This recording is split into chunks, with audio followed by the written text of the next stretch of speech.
I seek truth because I can't stand the idea of being ignorant, and it's nearly caused my death on several occasions. It has also revealed to me answers to questions I didn't know I had, and some I wish I could forget. It has become a belief that detectives do their job because they want to help people. This may be true in some cases, but not all. Some are just very critical and want money for it. Some have no clue what they're doing and just want money. Many do want to help people, but again, their main incentive is the money. It's not an easy job, but $65K a year is definitely worth it to some. Then there's the minority, the people who just want answers. Those who want to solve complex problems no one else can. The high you get from solving an unsolvable murder is addictive. But it's driven me through some of the darkest depths known to man. I've gone through hell and back to solve one murder. So many sacrifices were made to solve it over the past 6 months. My job, my sanity, even a little bit of my already dwindling humanity, all for that simple high. The murder I was assigned to seemed to be a pretty cut-and-dry case of homicide. The head was chopped off and missing. The husband of the woman was our first lead. He allegedly came home after a night out. For simplicity's sake, I will paste the transcriptions of the questioning here with a few additions for dramatic flair. So, Joe, what exactly happened? Take your time and explain it to me in depth. I had a small notebook in hand to write down any potentially useful information, just in case something happens to any other evidence of what he said. He let out a sigh. Well, He trailed off. We had an argument earlier in the day. It was a conversation we'd had a few times about children. She was ready to have a baby, and I wasn't. I got a little too angry, so I decided to go out to cool off with a card game. After some lengthy deliberation, I decided to stop by a store on my way back to pick something up to make up for how I acted. When I got home, she was just laying there. I called you guys when I stopped screaming. Did you have any hatred towards your wife? He gave me a pained expression. It seemed sincere, but in this line of work, jumping to conclusions gets you fired. No, I loved her so much. If I could, I would have died right next to her. Tears were streaming down his face. Some of the most genuine tears I've seen. Where's her head?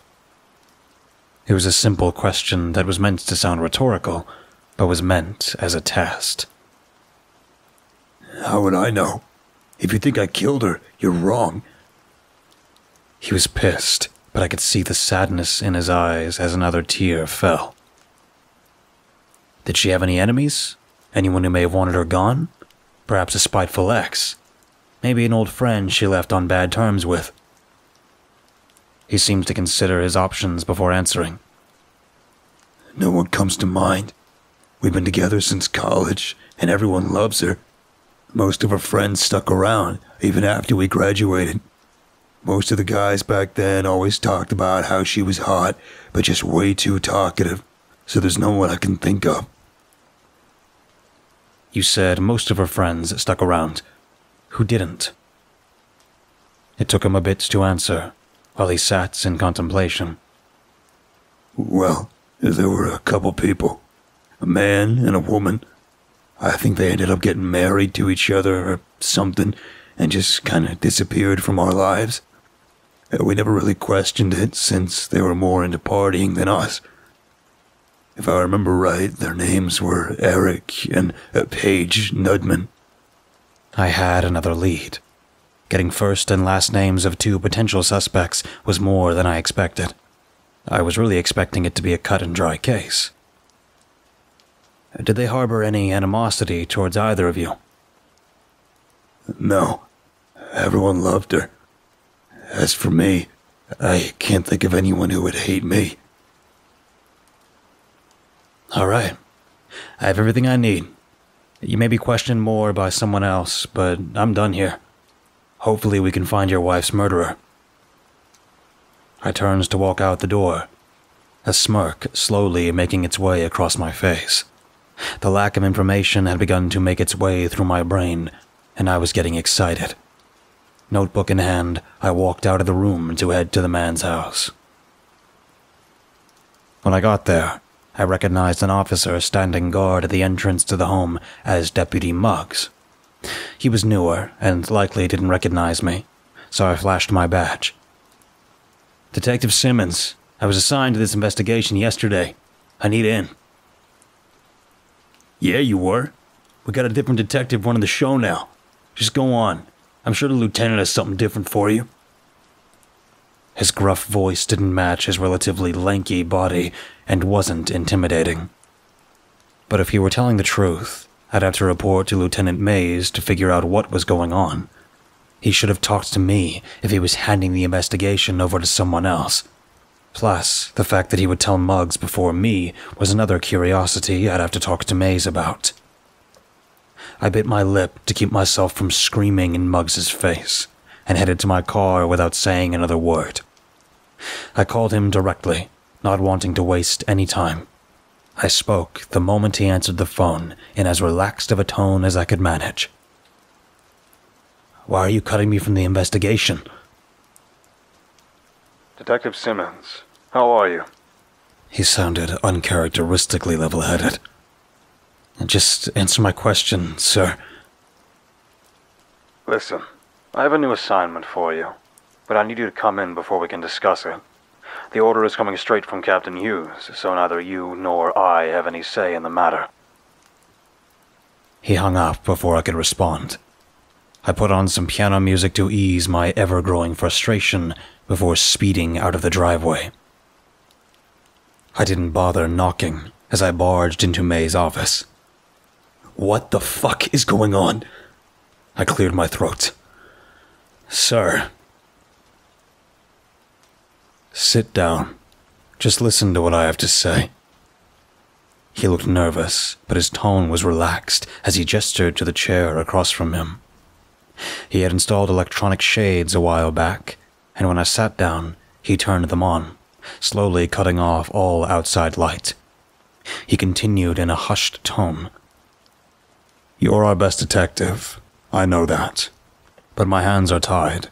Captain Hughes put Detective Johnson on the case and forced me to drop you. I have another assignment for you, and I expect you to drop it and move on." He cut me off right as I opened my mouth. "No matter what the ruling is, this is non-negotiable. I don't care if you disagree with Johnson or not. You will leave this case alone. Do you understand me?" Through gritted teeth, I managed to say, "Yes, sir." "All right. With that out of the way, I have a new assignment for you." It was a pretty cut-and-dry case of murder. I didn't have much to go on, but it wasn't anything like the other assignment.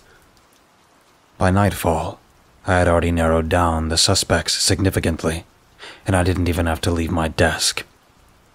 As I headed home, I noticed Joe's house. There wasn't any police tape in sight. I decided to ignore May's order and went to check the house out myself. I grabbed my kit, with tools ranging from lockpicking to fingerprint analysis equipment, along with a high-resolution camera I often used on official cases. I made my way to the door and did a double-take to make sure no one was around. Then I put on some gloves and got to work. I pulled out a small Doppler of fluorescence dye stain and a modified blacklight. I set up my camera to take a picture in 30 seconds. Then I dropped some fluorescent dye onto the doorknob and held up the blacklight, rotating through a couple films to find the clearest image. The click of the camera signaled the picture had been taken. Holding the light up, I took a few more pictures of the fingerprints. Putting the equipment away, I pulled out my lockpicking kit. The deadbolt seemed fairly standard at first, but when I wasn't able to rake it open, I had to pull out some other tools. When I managed to open the door after a minute of trial and error, I stepped inside. The first thing I noticed was everything had been cleaned up. There was no sign anyone had been there. I checked the living room to find all the blood had been cleaned up. It was spotless. My sneaking suspicion had been proven right. There was only one set of fingerprints on the doorknob. This right here, though, I knew something was wrong. Nobody could have solved this case so soon, especially not Johnson. He was the most idiotic detective in the whole precinct. Every single case he took over took far longer than it needed to. I would solve his cases a week before him while on another case, just for the hell of it. Something was going on, and now I didn't know who I could talk to about it. I checked around a few more common places for more fingerprints, but the place was clean. It was around then that I got a message from one of my old detective friends, Dexter. He'd transferred to a station up in Washington a few years back. We hadn't talked in just over a year, so it was rather unexpected. The message read, "Hey, been a while. This case you were assigned to, have you gotten any leads yet?" He was a brilliant hacker, so him knowing stuff he shouldn't wasn't out of the ordinary. I waited until I gave the place another once-over before responding. I headed out the door and relocked it, got in my car, then decided to respond. They transferred it to Johnson. He replied almost immediately. "I know. When you get home, I need you to pull out that phone I gave you before I left. When you do, call me." "Got it," I said, before heading back home. The phone he had been referring to was a gift before he got transferred. He told me to keep it somewhere no one would ever find it, and to call him if I ever needed help. As I got to my bedroom, I removed the sheet from my bed, revealing a zipper on the side. I unzipped it and pulled the burner phone out from a small, hidden cutout section of the mattress. Before I could even dial the number, he called. He started talking the moment I answered. "Jones, something's not right." "You're telling me? I just checked Joseph's place. It's completely clean." He cut me off. "Just listen for a second. It was filed as a suicide. Something's going on, and as much as I want to help you, I can only say so much. Captain Hughes was working very close to Johnson on this. From what I heard, they were whispering to each other any time an officer was around. There wasn't nearly enough information to even begin to classify cause of death, and they marked it as a suicide. I'm not sure what's going on there, but I recommend you don't tell anyone about your little side project. Just work as usual, and do this in your off time. I'll message you with the rest of the details. You should have a program sent to your private email. Install it on your computer. I'll get back to you when I get a chance." The line went dead. So much information was being thrown at me in such a short time frame, but I got to my computer regardless. I checked my email, and there was a single program labeled uspmf.exe. No subject line, no explanation, just that one program. I installed it, which caused a prompt asking which parts I would like to install. As if that was a trigger, I received another message, this time on the burner phone. Automated message. Download everything on the program. This also listed multiple usernames and passwords for accessing different parts of the program. Do not write any of this down. This phone will be fried by morning, so get your information you need now. It didn't leave me a whole lot of time if I planned to go to sleep tonight. I had also just pulled an all-nighter the night before, so I was already exhausted. So I made a pot of coffee and opened up the main.exe file. There wasn't anything but 2 sections where I could type and a black background. I typed in the appropriate username and password, and what popped up was unexpected. Files on top of files of confidential information. I opened up a file labeled Recent Suicides, then clicked on a file labeled Oregon, then Female. So on and so forth through detailed files, narrowing down possible people until I finally reached her. Jane Allen. There was very little information on her. I already knew everything in the file. That was until at the bottom I saw a threat level. It said 10. At this point I wasn't sure if she was a murderer or if Dexter had been fucking with me. Considering there hadn't been a kill count or anything, I shot another message Dexter's way. "Hey, man, is this for real? I'm not sure I get what I'm reading here." When he didn't respond, I decided to take note of it just in case. Going back to the home page of files, I decided to go to the detectives page. Going through the descriptive files, I managed to find Johnson's file. It was initially just a personality description that fit him perfectly. But then, I saw the last paragraph. "Willing to offer any aid, no matter the moral implications, so long as the price is right. A steady eye should be kept on him at all times." There was no threat level, but I took notes of the last paragraph for future reference. As much as I wanted to look into my own files, there were still a few people I had to look into. Thanks to the latch of a search bar, I had to go through the captain's file manually. When I finally reached him, I didn't hesitate to open the Hughes file. Unfortunately, though, it seemed I didn't have high enough clearance to view it. It just popped up with an error code. I knew it was a long shot, but I had to try. Next, I had a couple people to look into, and I hoped they would have files. After a few hours and 3 cups of coffee, I finally managed to find them. Eric and Paige Nudman. They had been filed separately, but they were both categorized under Watch List. Their descriptions were similar, and I made sure to take notes of any useful personality traits that may be useful in the future. Their threat levels were the same as Jane's. Considering they were both on a watch list, it would make sense. I took a note of it and wondered if Jane was on the same list before she died. That thought was cut short as early morning rays began to penetrate the darkness of my room. I looked down at the burner phone to see a response. "It's all real. I got the files through a bit of hacking, so there may be a bit of misinformation. Be sure and close out by 8. The files aren't completely clean, so you're going to want to delete every trace before then." It was 7:30. With not enough time to look anywhere else, I got to delete every instance of the program, and by the time I was done, I had 10 minutes to spare. I tried to turn the burner phone on, but it was fried. I had gotten a message on my phone from him. "You'll get a new one by tomorrow. Don't forget to check the mail." Thanks to Dexter, I had a starting point. I had evidence that led to 2 people I might be able to get information out of. Regardless, I had to get ready for work. If I didn't show up on time, it would look extra suspicious after yesterday. I showed up, caffeinated out of my mind and ready to finish my official assignment.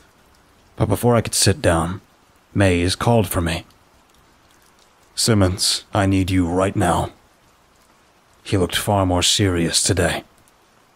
"I'll be right there, sir," I responded, the anxiety juice doing nothing to calm my nerves. I sat across from Mays, and he let out a sigh. "How's the new assignment going?" You know who you're talking to, right? I'll have the guy by tomorrow. Guarantee it." "And the old one you were cut from." My blood ran cold, but I kept my composure. "I told you. I let it go. I'm sure." He cut me off. "What about those bags?" He gestured to my face. "If you stayed up late night working on that murder, you would have finished and had a couple hours to sleep. I know for a fact you haven't picked up any new hobbies. I'm not asking. Leave it alone, or I'll have to cut you."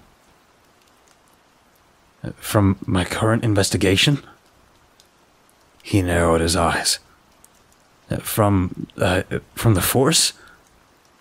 He nodded. "I don't want to. You're the best we have. But if you can't follow orders, you will be cut. Permanently. Do I make myself clear?" It was more of a statement than anything else. "Yes, sir. I understand." "All right. Now get back to work." He waved me out of his office without saying another word. As for my current project, I ended up finishing it sooner than expected when I noticed a piece of evidence I glanced over initially. When I caught the guy, he was practically in tears apologizing for what he did. He was making all sorts of excuses to justify it, but that wasn't my department. I finished the paperwork and let Mays know I finished. Thankfully, things had been pretty relaxed lately, so I was about to head home a few hours early. All I hoped was that he wouldn't end up calling me for an emergency. I still had fingerprints to go over and a couple contacts to call, but I knew it was only a matter of time before something else came up. Fingerprint analysis isn't exactly the simplest thing in the world, but I had the equipment and experience to do it at home. Oftentimes, when I have a difficult case and am assigned to a team, I will go through the crime scene and collect all the information I need and finish the case outside the office. I'll wait it out to make it feel like the rest of my team has contributed, then I'll go over what I found with them before finishing the case officially. I know that was a long-winded way of saying it, but my point is that this isn't the first time I have done everything outside the office and on my own. What I had initially been both concerned and ecstatic about the fingerprints was that it only looked like one set. They ended up being Joseph's, as I predicted. I always keep spare files backed up on my computer whenever I start a case. That meant that either the murderer was smart and cleaned his traces before leaving, or that Detective Johnson had cleared traces of the murderer's fingerprints. The fact that Jane's weren't on the doorknob either led me to believe the latter over the former. That left me with only one track to follow: Eric and Paige Nudman. Though I didn't have any address, I had names and detailed descriptions of their appearances. Under these circumstances, the best option was to find any social media they may have had. Whether they had open or private accounts, it wouldn't be hard to find their address. That was around the time I got a message from Dexter. "Check your mailbox." I had completely forgotten he was sending a new phone. It was dark out by now, so I checked my security cameras before going out. I lived in a safe neighborhood, but you can't really be too cautious when dirty cops may be onto you. Everything looked fine, so I hurried out to get my mail and ran back inside. Unfortunately, my phone wasn't there. I told Dexter, and he replied almost immediately. "Check your security cameras again. Look at the road." I did, but it took me a few seconds to realize what was off. There was a black van across the street from my house. My phone dinged again. "Download this to your phone, and then silence it." He had attached a file with an extension I didn't recognize. USPM. I wasn't too surprised to find that it was downloaded regardless of the strange extension. I saw it had installed a new app on my phone named SSD, but I didn't have time to look into it. When I looked up from my phone to check the live feed from my security cameras, the van door was open, and 3 bulky guys with masks and bats were heading to my door. My options were limited. I had to act fast. There was the back door. It was the safest route, and I wouldn't be likely to get caught right away. Downsides: I can't take my vehicle, which will slow me down. Then I'd also have to make my way through my neighbors' yards. Front door: while more risky, I would be able to take my car if I waited long enough for them to pass by me. Downsides: high probability of failure with 3 of them. If I'm caught, I can't fight against them. One other main alternative: a bathroom window. It's big enough to fit through. I may be able to go around to the front to take my car. They likely won't notice me. Downsides: it'll take longer than the back door to get out. They knew I was here, so the fastest routes would be ideal, but I can't move very far on foot. All I had to do, though, was make it to my spare garage 10 miles away. I made my decision. I grabbed my phone, set my computer to clear the drives, and headed for the bathroom. Just as I locked the door behind me, I heard 2 doors get bashed in, one from the front of the house and the one from my back door. I hadn't considered it at the moment, but it made perfect sense they would send people to the back as well. I checked out the windows to make sure no one was there, and thankfully, there wasn't. But as I got to the front of the house, I noticed my tires had been slashed. I only had so much time, so I booked down the right side of the street to avoid their line of sight when they noticed I was gone. It wouldn't take long considering the size of my house, so I had to hide somewhere. After about a block and a half, I took a right, sprinting as fast as I could. There had to be somewhere I could hide. That was when I remembered. The neighbor behind my house had been building a treehouse for his kids. All throughout summer, there were sounds of cutting wood, hammering and drilling, so I decided to figure out what was going on. Reaching the end of the block, I turned right. All I had to do was make it another 2 blocks or so, then hop his fence and make it up the treehouse. I finished hopping his fence right as I began to see the high beams of a car using LEDs. I laid down at the bottom of the fence behind some bushes. The car looked to be about a block away. If I had started climbing, they would have seen me. What good would hiding in a treehouse do? They could probably get a warrant to search any of my neighbors' houses if they didn't already. On top of that, they might not stop their rounds.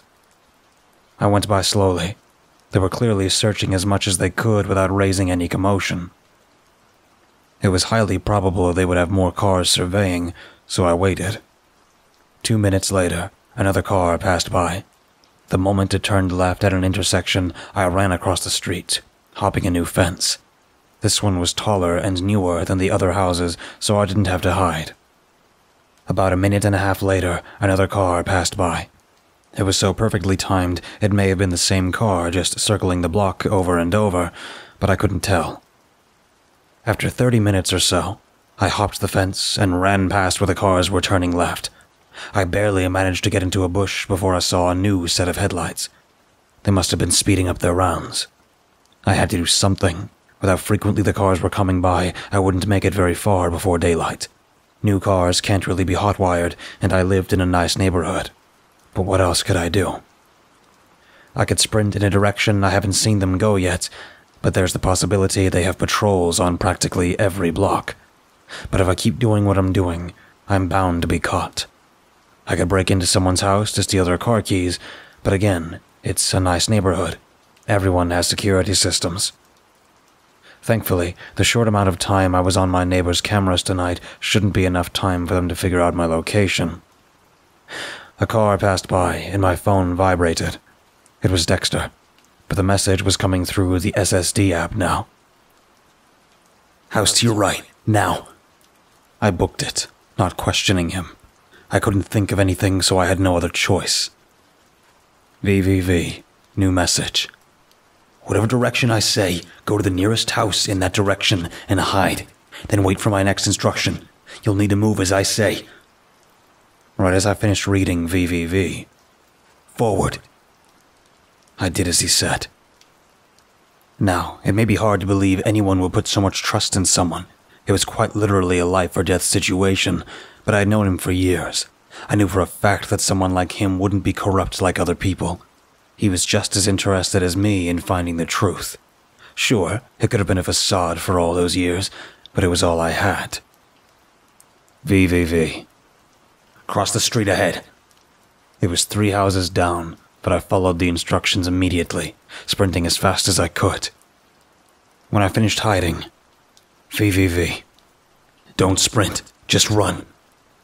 I didn't respond, but I listened.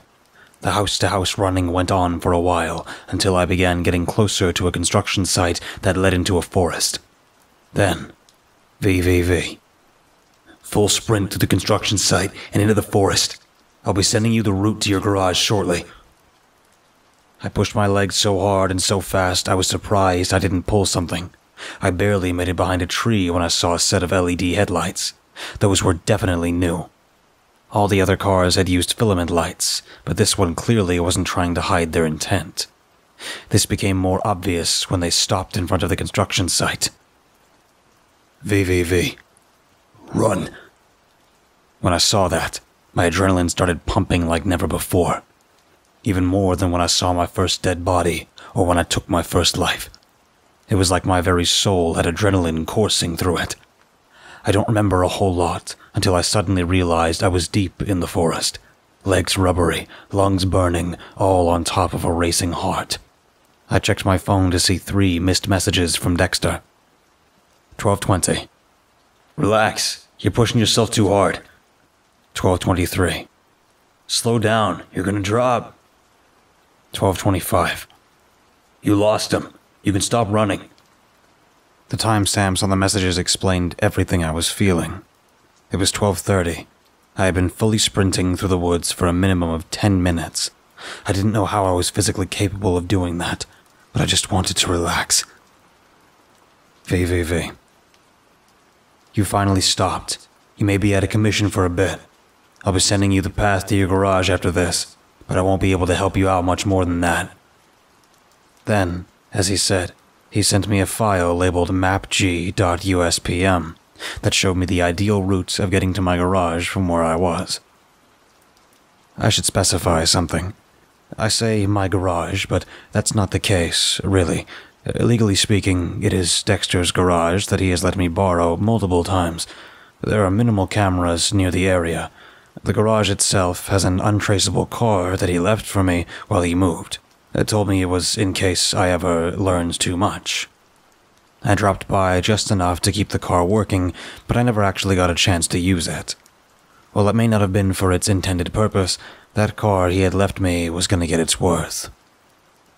Thankfully, since I wasn't directly connected to the garage, the rest of my trip there passed without incident. Unfortunately, though, it was about 5 a.m. when I finally got there. It was still dark outside, but I didn't have much time if I wanted to avoid any patrols. I had no doubt the station had labeled me a criminal, and now I had to avoid getting seen by any officers. When I entered, I started prepping. There was a gun locker that had plenty of firepower. I moved every single one of them into each gun's designed hiding place in the car. Each gun was technically illegal, no serial numbers or anything, but if you want to avoid being tracked at all costs, it had to be done. There, I loaded a bag of ammo into the trunk. Next was a small box loaded with hundreds. It was about 5,000 in total, enough to hold me over for a little while. My wallet went into the oil rag bin, which I promptly set on fire, holding it open just long enough to make sure nothing could be traced. Then I let it close. My phone was fine, thanks to Dexter, but that was only from messaging him directly. Everything else on my phone, including location, Wi-Fi, and even my service provider's signal, was shut off. I assumed it had something to do with the app he asked me to install. If so, he saved me from being tracked to the garage. I packed some extra fuel into my trunk along with some spare tools I had left there and got ready to leave, feeling like I was forgetting something. As I began backing out, I felt the VVV of my phone going off.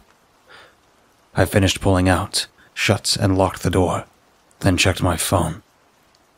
It was him again. I'm sending you a map to the Knutson's home. Don't be a dumbass and try to use a map app.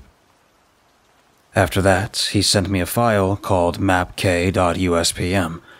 Then, VVV. Don't call me unless it's an emergency. The signal can be locked on if we talk for more than 30 seconds. I decided to continue letting him do the talking since he seemed to already know everything I did. I had started heading to the Knutson's house when I realized just how tired I was. The exhaustion hit me like a freight train, and suddenly I could barely keep my eyes open.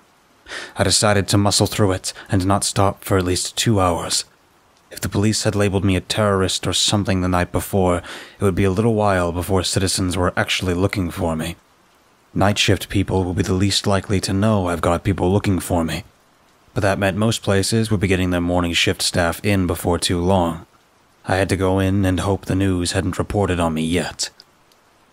A couple hours later, I was hopping out of my car in front of a 7-Eleven, pulse racing and a $100 bill in my hand.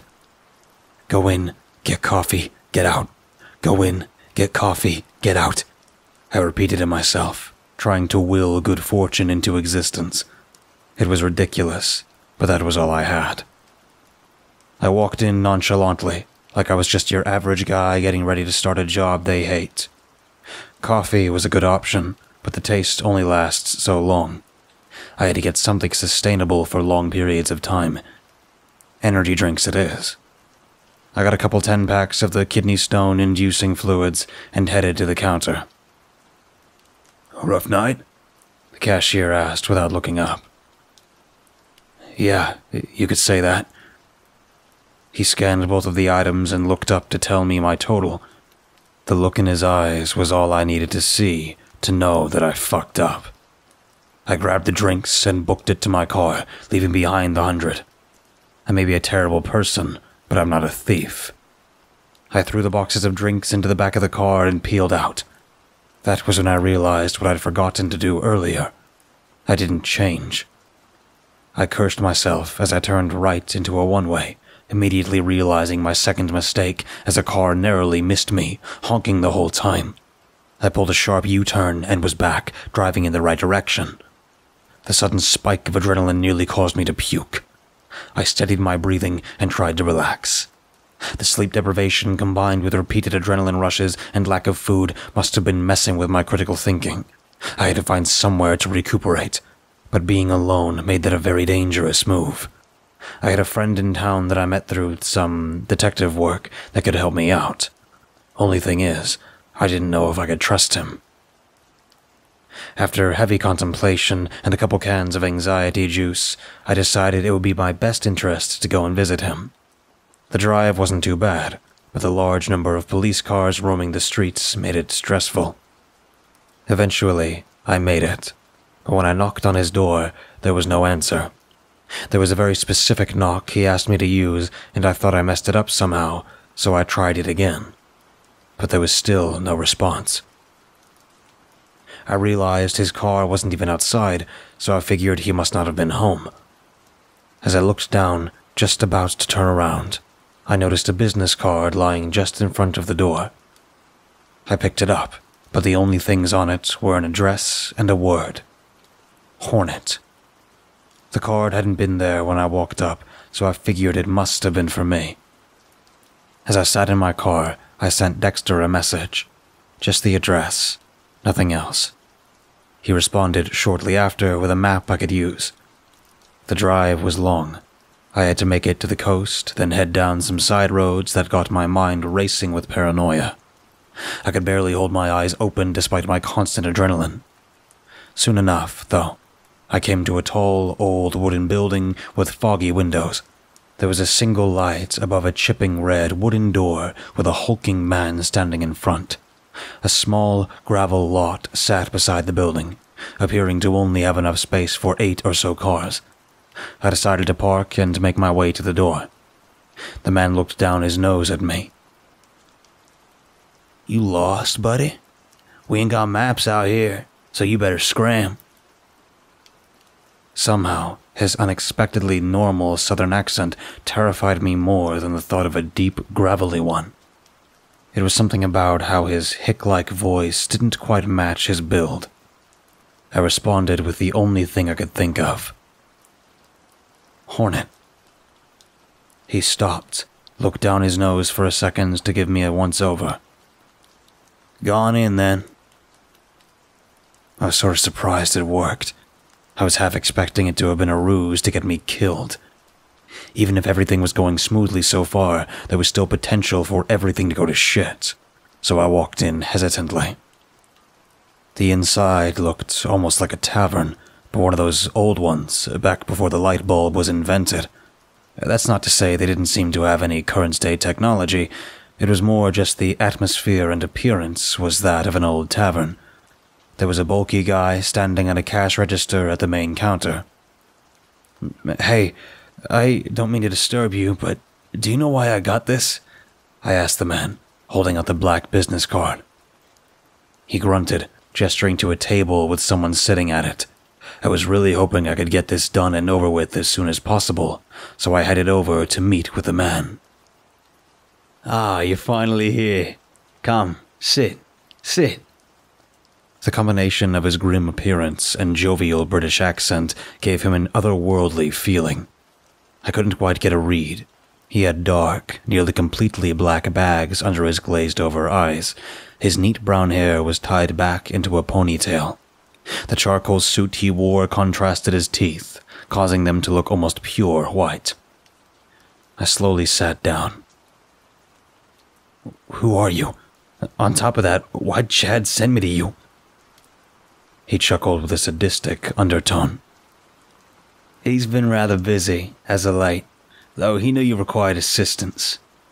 As for who I am, you may call me Brad. I'm here to offer you a place to rest. I'm sure you could figure out why we had to meet here, so you could allow me to give you my offer. I am willing to give you a place to recuperate for a day or so. In return, I require a favor from you." His voice had slowly gone from joyful to sinister.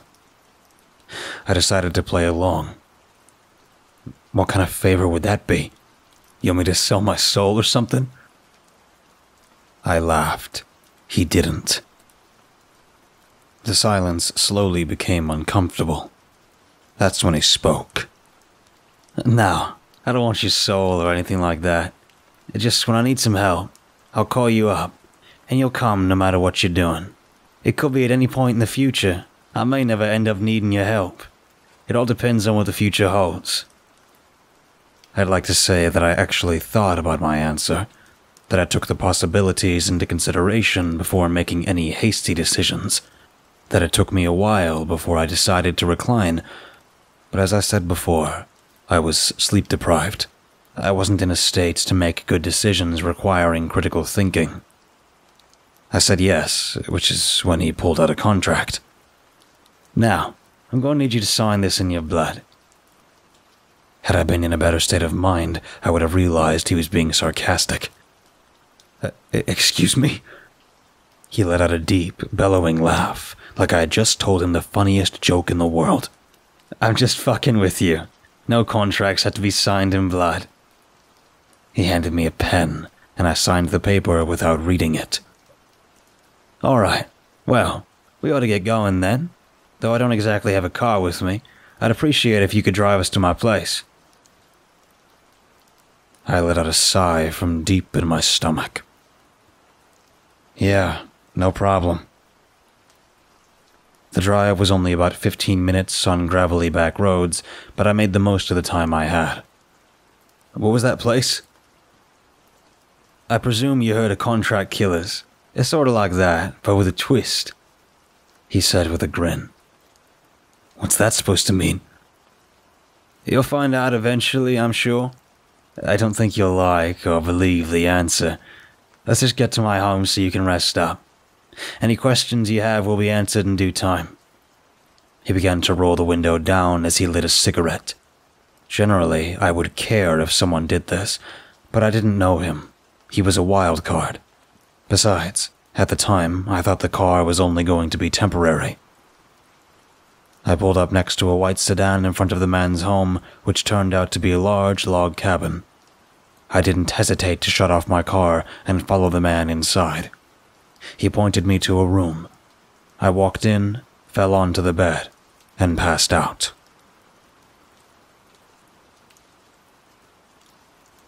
When I awoke, I wasn't sure how much time had passed. Between me not remembering if it was night or day when I went to sleep, and my phone being dead, I had no reference of time. I got up and tried to see if I could find a charger, but there didn't even seem to be any outlets. When I searched the walls for a light switch, I noticed gas lights were put up all around the room. Shortly after, I realized just how dated this place was. I found the tap and turned on the light. A couple minutes had passed of me sitting on the bed trying to sort through memories when I heard a knock at the door. I got up and answered it. "Hey, The grim, jovial man cut me off. "You're quite welcome, but I'm going to have to ask you to shut the lights off. At this time of night, you never know what could be lurking." I was a little frazzled, but I complied.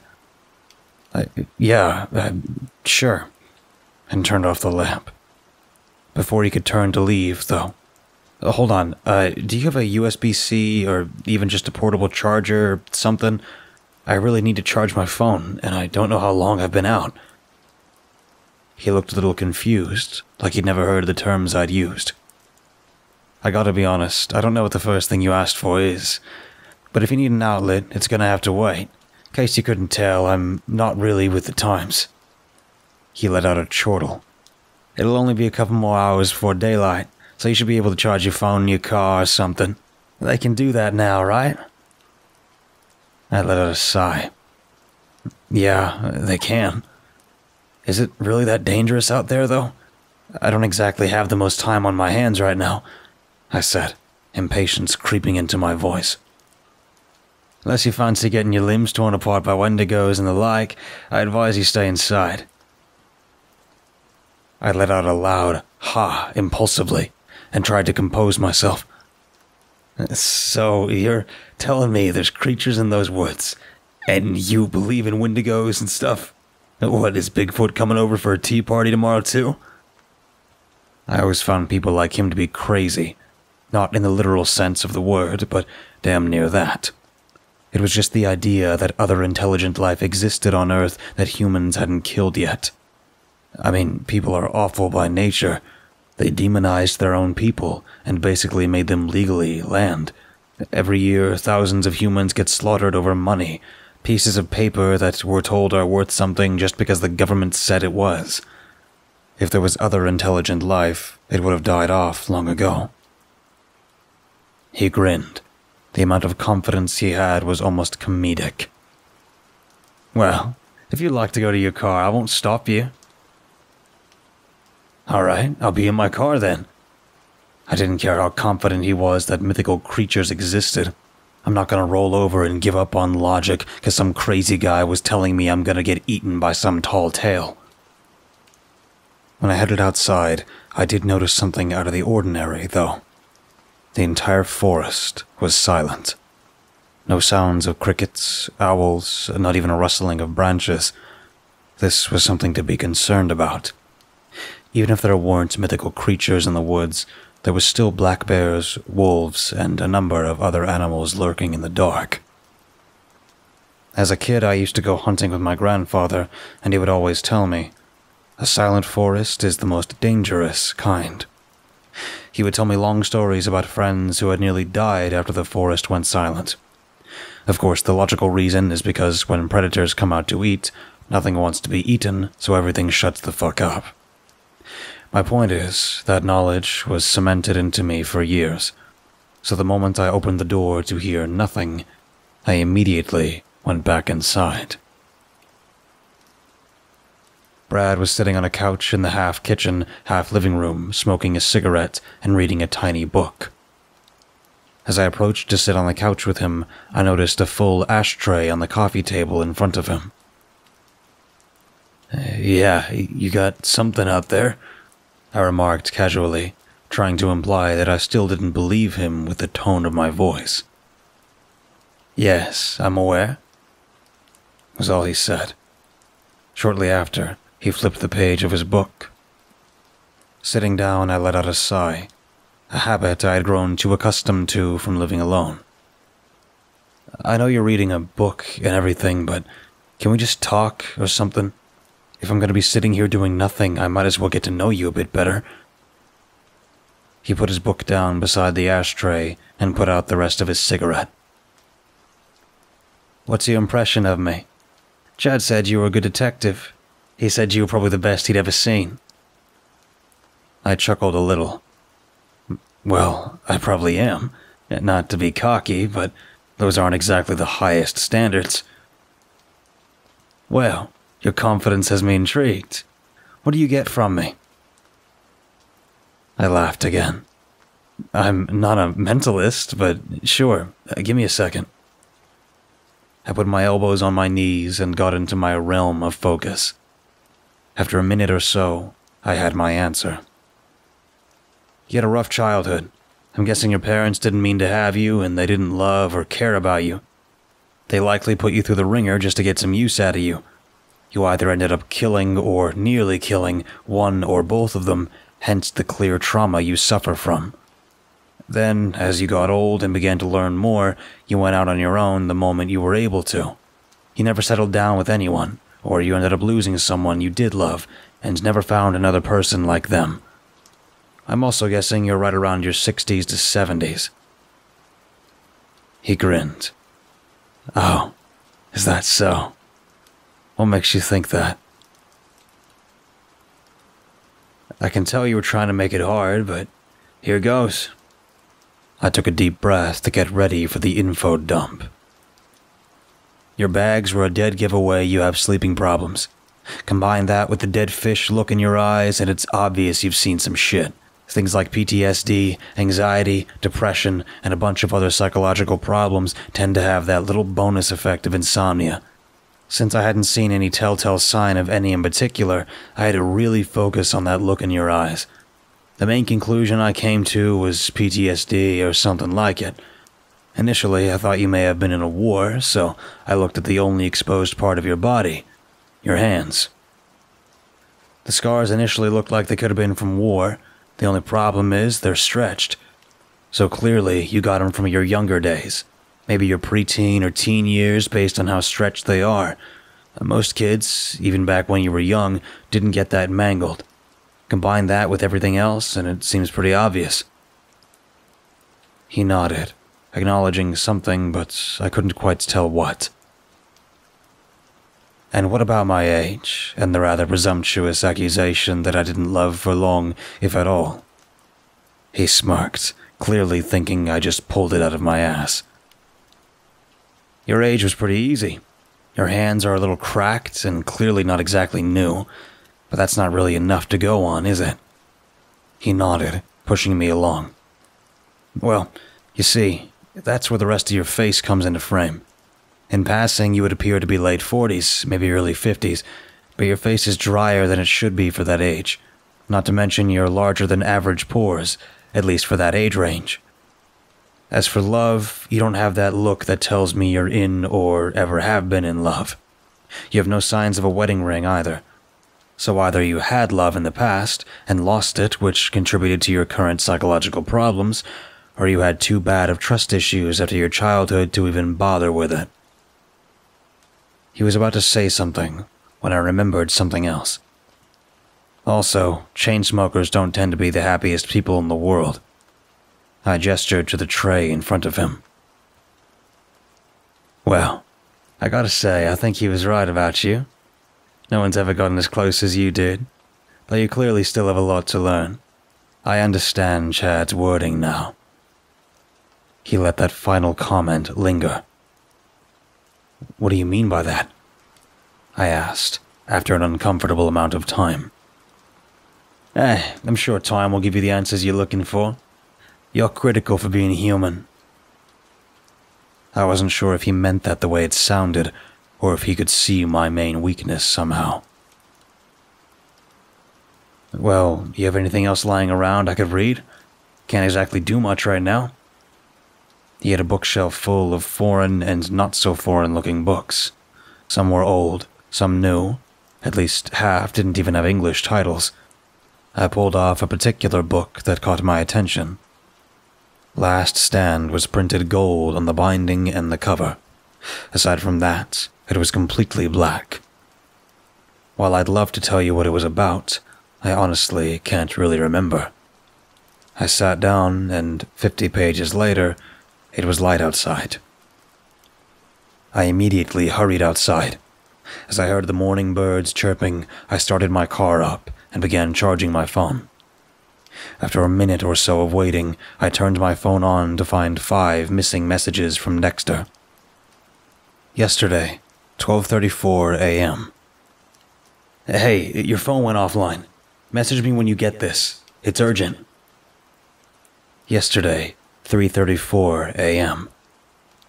I'm not sure if you have no signal or if your phone's dead, but something important's come up. Not to sound callous, but I do have other things to tend to. Yesterday at 6:34 a.m. Listen, I just figured out where they live. It's gonna be more difficult than I expected.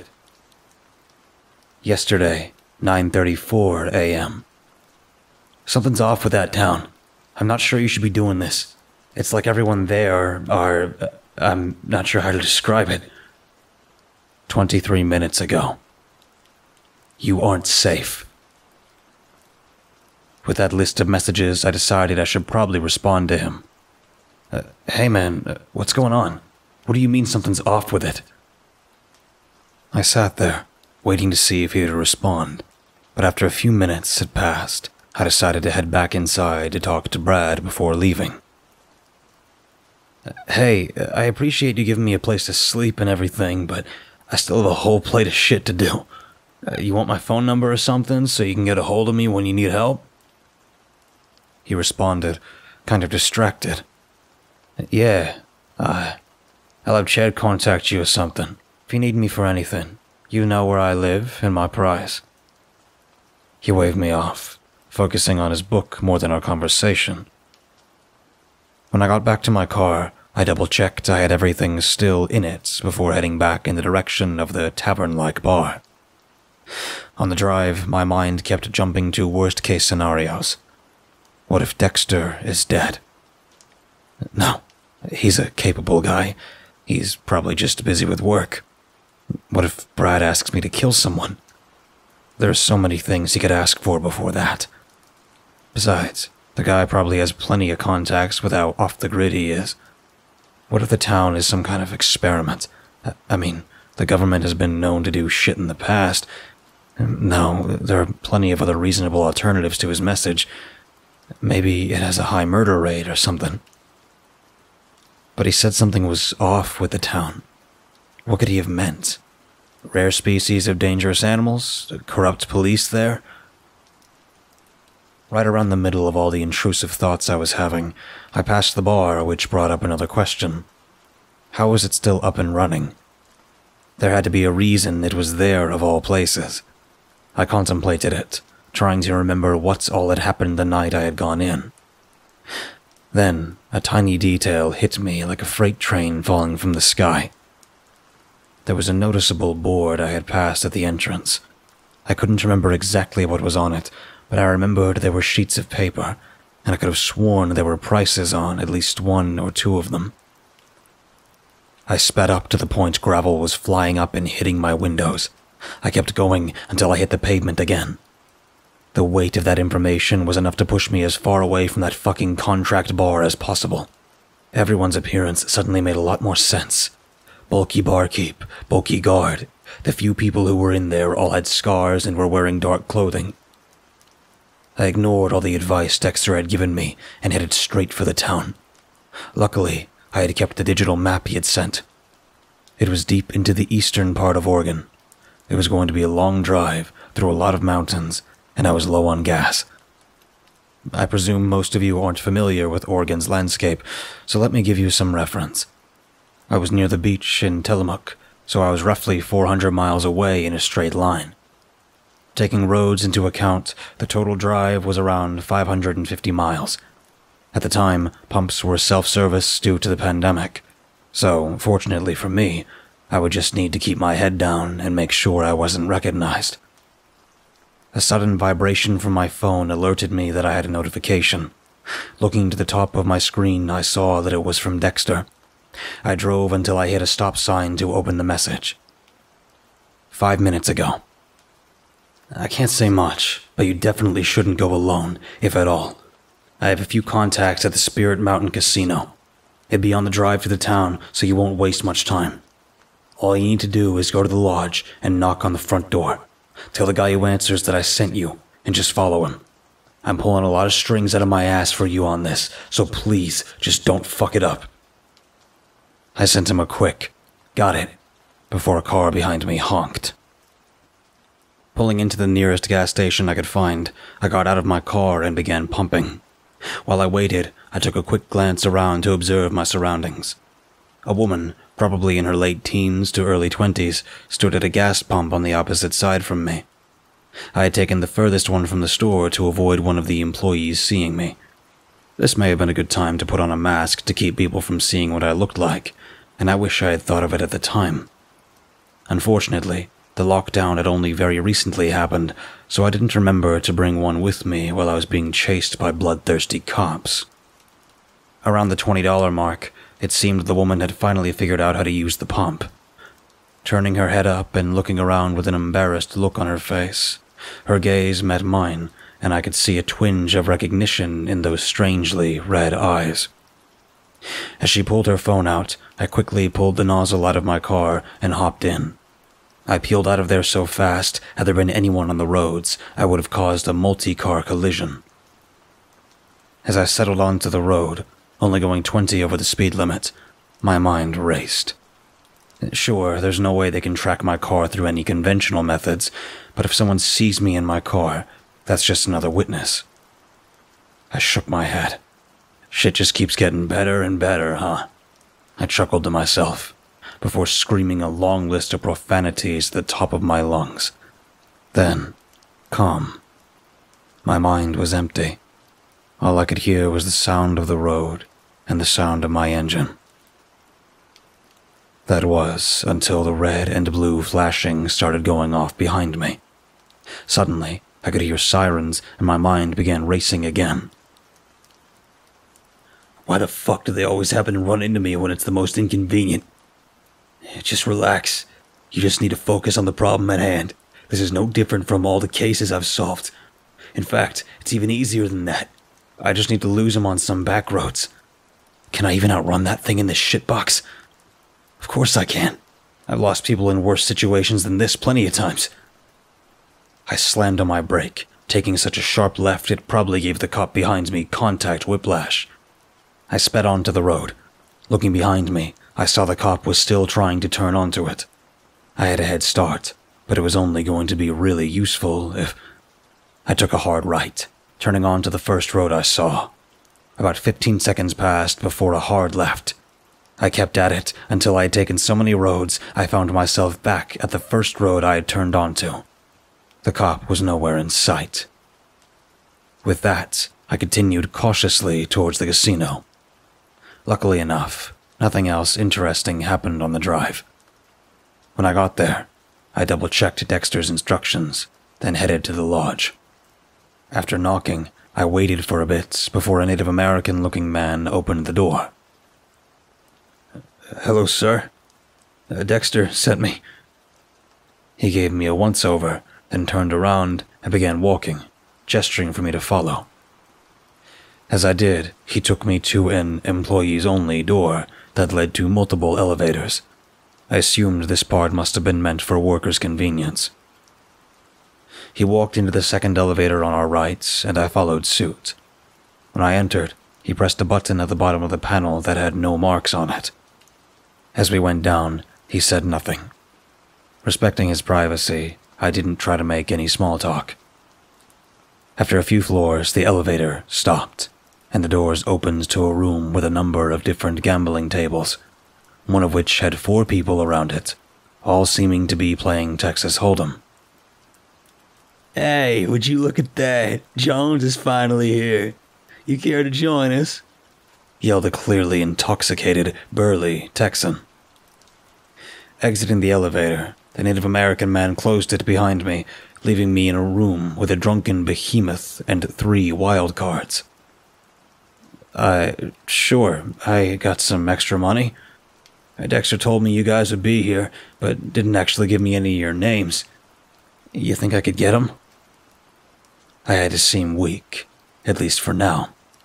Lack of confidence is the best way to show that to people instinctively, so it's what I went with, until I figured out what kind of people these were. The Texan spoke first, letting out a belly laugh. Yeah, that's Dex for you, keeping everyone just as informed as he needs. He let out another laugh, sounding so far gone I was surprised he was even conscious.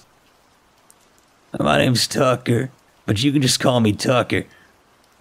Before he could laugh any more, a fit woman in combat gear cleared her throat. My name's Rachel. Pleasure to meet you. She had a sweet British accent, completely unexpected, but welcome. Next was a thin but fit Asian man wearing a white tank top and jeans. My name is Kenshi. I couldn't quite place the accent due to his low volume. The last man looked to be Native American, wearing a nice, newly pressed charcoal black suit with a wide undershirt. I will be your dealer tonight, so there's no need for you to know my name. I will not remember any of what any of you say. I simply work for the casino. Nothing more.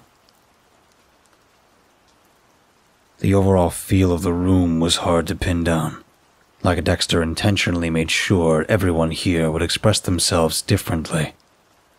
Regardless, I was going to have to talk to them to understand them, so I sat down to play some rounds of Texas Hold'em. Boy, I don't know if you should be playing with us. Tucker let out another belly laugh.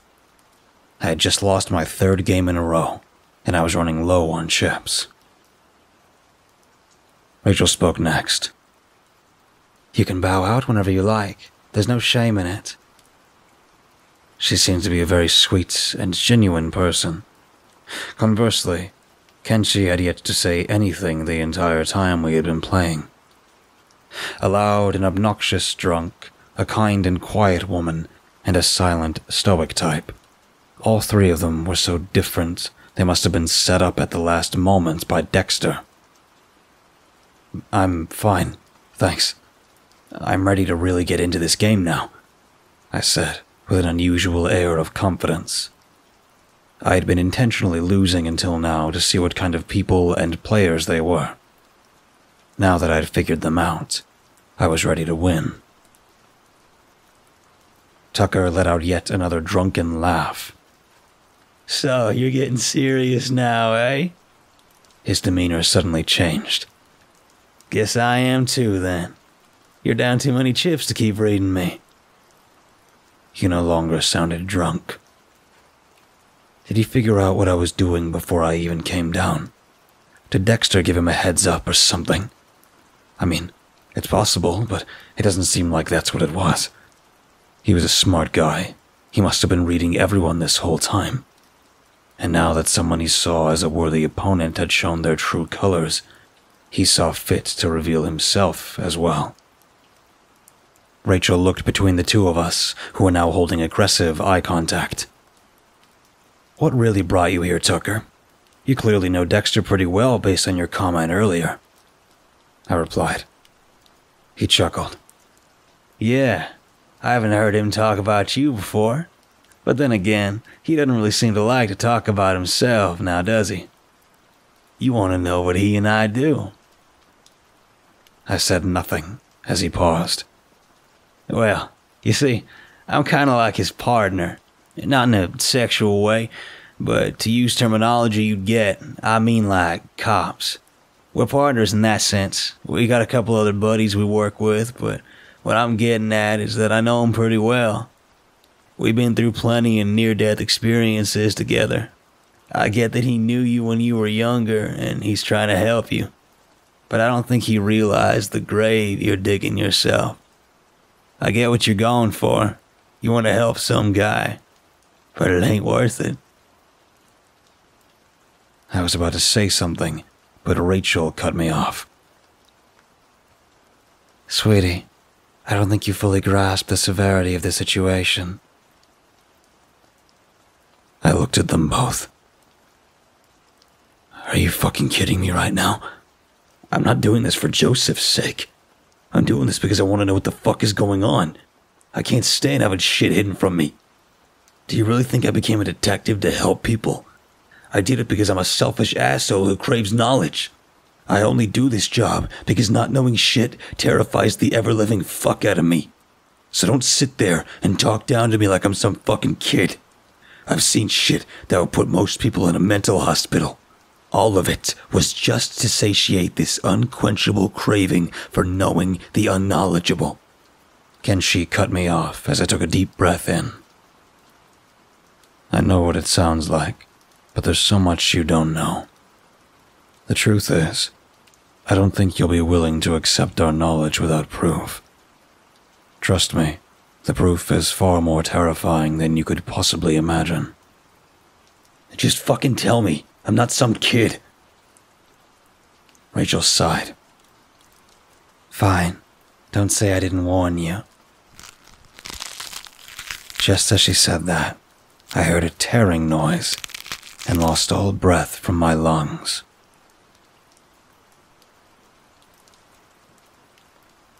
As the tearing sounded, my knees gave out from under me, and I collapsed to my chair in unadulterated terror. I couldn't force my brain to think rationally. All I knew is that what stood before me wasn't natural, and it very well could kill me with ease. The sights that met my gaze caused my fight-or-flight responses to go into shock, and all I could do was stare, eyes wide. What the fuck? I remember hearing Tucker say, before I heard the sound of metal scraping, and then I didn't even register the ringing in my ears until a few moments later. I tried looking around to see what was going on, but my eyes wouldn't focus. My mouth was dry. Of all the horrific sights I'd seen in my career, it didn't compare to the horrific visage shattering my belief structure. It was lanky, tall, hunched over and gray all over, with red cracks covering the paper-like skin. The feet were almost like dry, fleshy dog paws with thick, bristly hairs coating the top. Its fingers were long and bony. The face was distorted and elongated slightly, giving me the uncanny valley sensation. The eyes were as dark and vast as the emptiness of space, encapsulating both the nothingness as well as the stars. This thing that stood before me had ripped its own skin off, to reveal a horrific visage of a walking abomination. I can't. I doubled over, gagging repeatedly, but nothing ever came up. There were voices, but I couldn't understand them. I just needed to focus on one thing so I could properly address my surroundings. If I can understand what I see in front of me, I can understand what I'm looking at. I just need to be objective, think rationally. Has anyone offered me anything to drink? Is this a hallucinogenic doing this to me?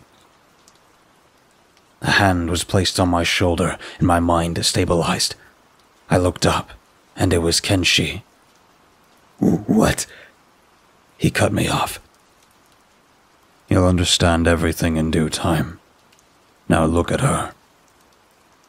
His hand still on my shoulder, I turned my head, taking in the whole sight. Somehow, my mind wasn't going into shock. I was able to properly process the entire sight. Shortly after, he took his hand off my shoulder. As I said before, there are many things you are ignorant of that you don't realize. Rachel is one of those things. Hearing that, she snarled. In that sense, she is something you don't understand. I would prefer to leave the answers for you to find. You don't seem like the person who wants to be handed things freely. However, that craving of yours does seem as though it will get you into trouble. You may want to keep that in check. Kenshi finished, before sitting back down to his seat. I looked to Tucker, who was now sitting, glaring at Rachel. A filthy skinwalker. He spat, as if trying to get the taste of shit out of his mouth. Rachel spoke in a much more raspy version of the voice I'd heard from her before. Let it be known, I chose this way of life for a good cause, which is less than I can say about you, military pawn. She retorted, picking up the skin she'd dropped on the floor and going to a dark spot in the room. That was when I noticed the dealer had begun walking over to me from a door with a mop and bucket. I couldn't hold it in anymore. What the fuck is going on? What the fuck is Rachel? What the fuck are you? I pointed at Tucker. And what the fuck are you? I screamed, gesturing to Kenshi. Why am I so calm about all this? I was practically shitting my pants a minute ago, and you put your hand on my shoulder, and suddenly I'm fine? I don't... Tucker cut me off. Let's just finish the game. If you're hell-bent on getting information, play me for it. While I don't know what Dexter's doing hanging around skinwalkers, I trust his judgment. I heard Rachel's chair move and heard her sit down before responding in a voice I recognized as how it was before. Yeah, you nearly shot me. Sounds like you really trust him. I turned to see she looked the same as before, just slightly more pale. I looked to the table, seeing my cards had already been handed to me. All right, I'll play you for it then. Since you seem to be so cocky, I might as well entertain you. Thanks to whatever Kenshi had done, I was able to keep my head on straight. But I didn't know if this was temporary or not. I had to be objective about the current situation. What do you want if you win then? I asked, picking my cards up off the floor. An arm? A leg? My soul? I want you to tell me everything you know about Dexter, he stated, matter-of-factly. All right then. If you win, I'll tell you what you want to know about him. But if I win, you're going to give me anything I need for my current predicament. He chuckled. Ain't that asking a bit much for what I'm putting on the table? I smiled. Within reason, of course, but I think the information I have is worth its weight in gold. He smirked. Game on, then. I looked down on my cards to see what I had. 2 of hearts, 2 of spades, 5 of clubs, a 6 of spades, and an ace of diamonds.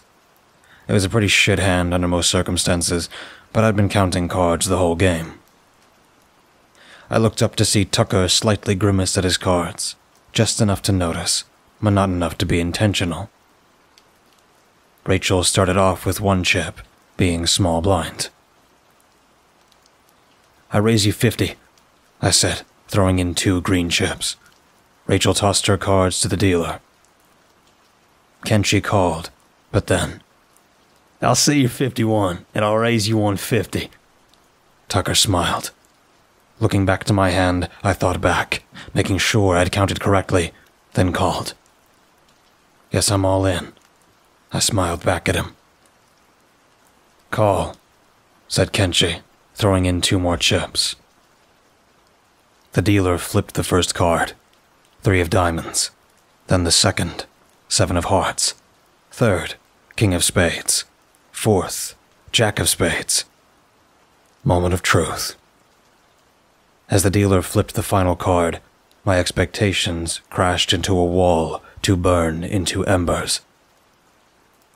Had I counted correctly, one of those 5 cards almost certainly should have been a 4, and that king definitely shouldn't have been there. I looked up to see Tucker smiling as he laid his hand out. 10 of spades, queen of spades, ace of spades, and a pair of jacks. Man, looks like you were really betting on that 4th showing up, huh? He chuckled. My anger began boiling up. He must have cheated. A lot of shit happened. Maybe he fired his gun to distract everyone. But what would he really gain from that, unless he saw this all playing out beforehand? No one has that kind of foresight. Is the dealer in on this with him? I looked to the dealer to see that he was just staring blankly at the current situation. There's no way. Sure, counting isn't 100% in this game, but I saw that look on your face. That was too subtle to be an accident. Excuse me, Kenshi interrupted, gesturing to his hand. I believe half of that is mine. What laid on the table was so implorable. Had this been a tournament, he likely would have been kicked out for cheating. It was a royal flush of hearts. What the fuck? I heard Rachel whisper under her breath. Well, I'll be, Tucker said, while reaching for the pot. Guess you ain't a pushover, what's your name again? I just about had it. The least probable outcome happened despite me properly preparing. I'd missed something. I forgot to keep an eye on Kenshi. But Tucker, his hand was certainly legitimate. Alright, what you say about this? I got a contact nearby. I cut Tucker off. No. I'm done with all these fucking contacts. I need to get back to this investigation right this fucking second. Each minute I've wasted playing cards with all of you has been another minute I'm not solving this case. I can't. Rachel cut me off, and it was really pissing me off to keep getting cut off. but I was pushing my anger aside, remembering what she was. If we're done here, I'll be taking my winnings and be on my way. Since you're out of chips as well, why don't you come with me, Jones? I have some information you might find useful. I was about to reject her offer when Kenshi placed a hand on my shoulder. He leaned his head to my ear and spoke. You want to smoke? Asked Rachel as she pulled a pack of cigarettes out. After tonight? Yeah, I could definitely go for one. Thanks. As I accepted, I read the package. Mavericks. She lit it for me, and I tried not to gag on the revolting substance. I can't believe you like these. I used to be more of an American Spirit guy myself. Well, I can't really taste. I smell for the feeling. She took a puff, exhaling with a deep sigh, as if all her stress resided within the cloud. I know you didn't bring me out here for small talk. How do you know Dexter? I asked impatiently. Wow, that's the question you want to start with. You're clearly intelligent. You caught on the fact Tucker was cheating after all? With that, I realized something, but I kept it hidden for now. So, why do you care about him so much? She asked herself, looking up to the clouds that had formed while we were beneath the lodge. It's a complicated situation, I responded. Seems that's all it ever is with him. Complicated stories, but never any detail. She paused to take another hit of her cigarette, sighing deeply as she exhaled. Tell you what, you tell me what makes you two so close. I can give you some of my contacts, though they aren't what you would consider normal. I contemplated, looking off into the distance as I took a drag. Exhaling through my nose, I spoke. Well, we grew up together. What can I say? We've been friends since first grade, and close friends since middle school. He's had my back, and I had his. He taught me how to read people. I taught him how to get stronger. I took another drag as rain slowly began speckling the concrete. We trusted each other. You know how it goes. You find that person you can call a true friend, and you never really lose that bond. Rachel put the rest of her cigarette out on her heel before speaking. I see. Well, if that's the whole story, it's rather lackluster, but I'll accept it. Here. She pulled a card out of one of her many pockets. Just tell him you talked to me. Say what I am so he knows who you're talking about. Have a good life. She finished, turning and walking away. Rubbing my cigarette out on the wall, I looked down at the card. It was matte black with white font, but had little writing on it. It read, T, followed by a phone number underneath. I flipped it over in my hand. It was also finished in black, with a black italic T filling the center of the card. Discreet, I whispered, chuckling to myself. Almost comically discreet. I finished, dropping the cigarette to the ground and heading to my car. As I sat down, my mind began to race again as I thought about everything that had happened. A panic attack began to settle in the longer I dwelled on it. I held my face in my hands, clenching my teeth. Could I really do any of this? I'm working with things I don't understand, things I don't even know existed until an hour ago. What if Dexter is right? Can I really handle something so beyond me? I slapped myself in the face. I need to lay low until this all blows over. That's all. I began trailing off, slowly switching to thinking. If I stop digging, they'll think I gave up or died. At the very least, I won't be top priority. Then, once it's all over, I can start somewhere new. But then, I'll never know what happened. On the other hand, I'll probably die from this manhunt. If I live, I can learn more about other things. It's the logical approach. I decided. I was going to see Chad and lay low. Never mind the debts I owed to Brad. I could pay him off when everything settled down again. On the drive, I ended up taking a few detours thanks to patrol cars, and when I was about a half hour out from Chad's, my phone buzzed. I glanced down. 10%. Shit. While I had plugged my phone in, the charger seemed to have stopped working. Keeping my eyes on the road, I opened the middle console and pulled out another charger. Plugging my phone in, I silently hoped Dexter would send me another message before long. As I pulled up to Chad's, I took a moment to process his home.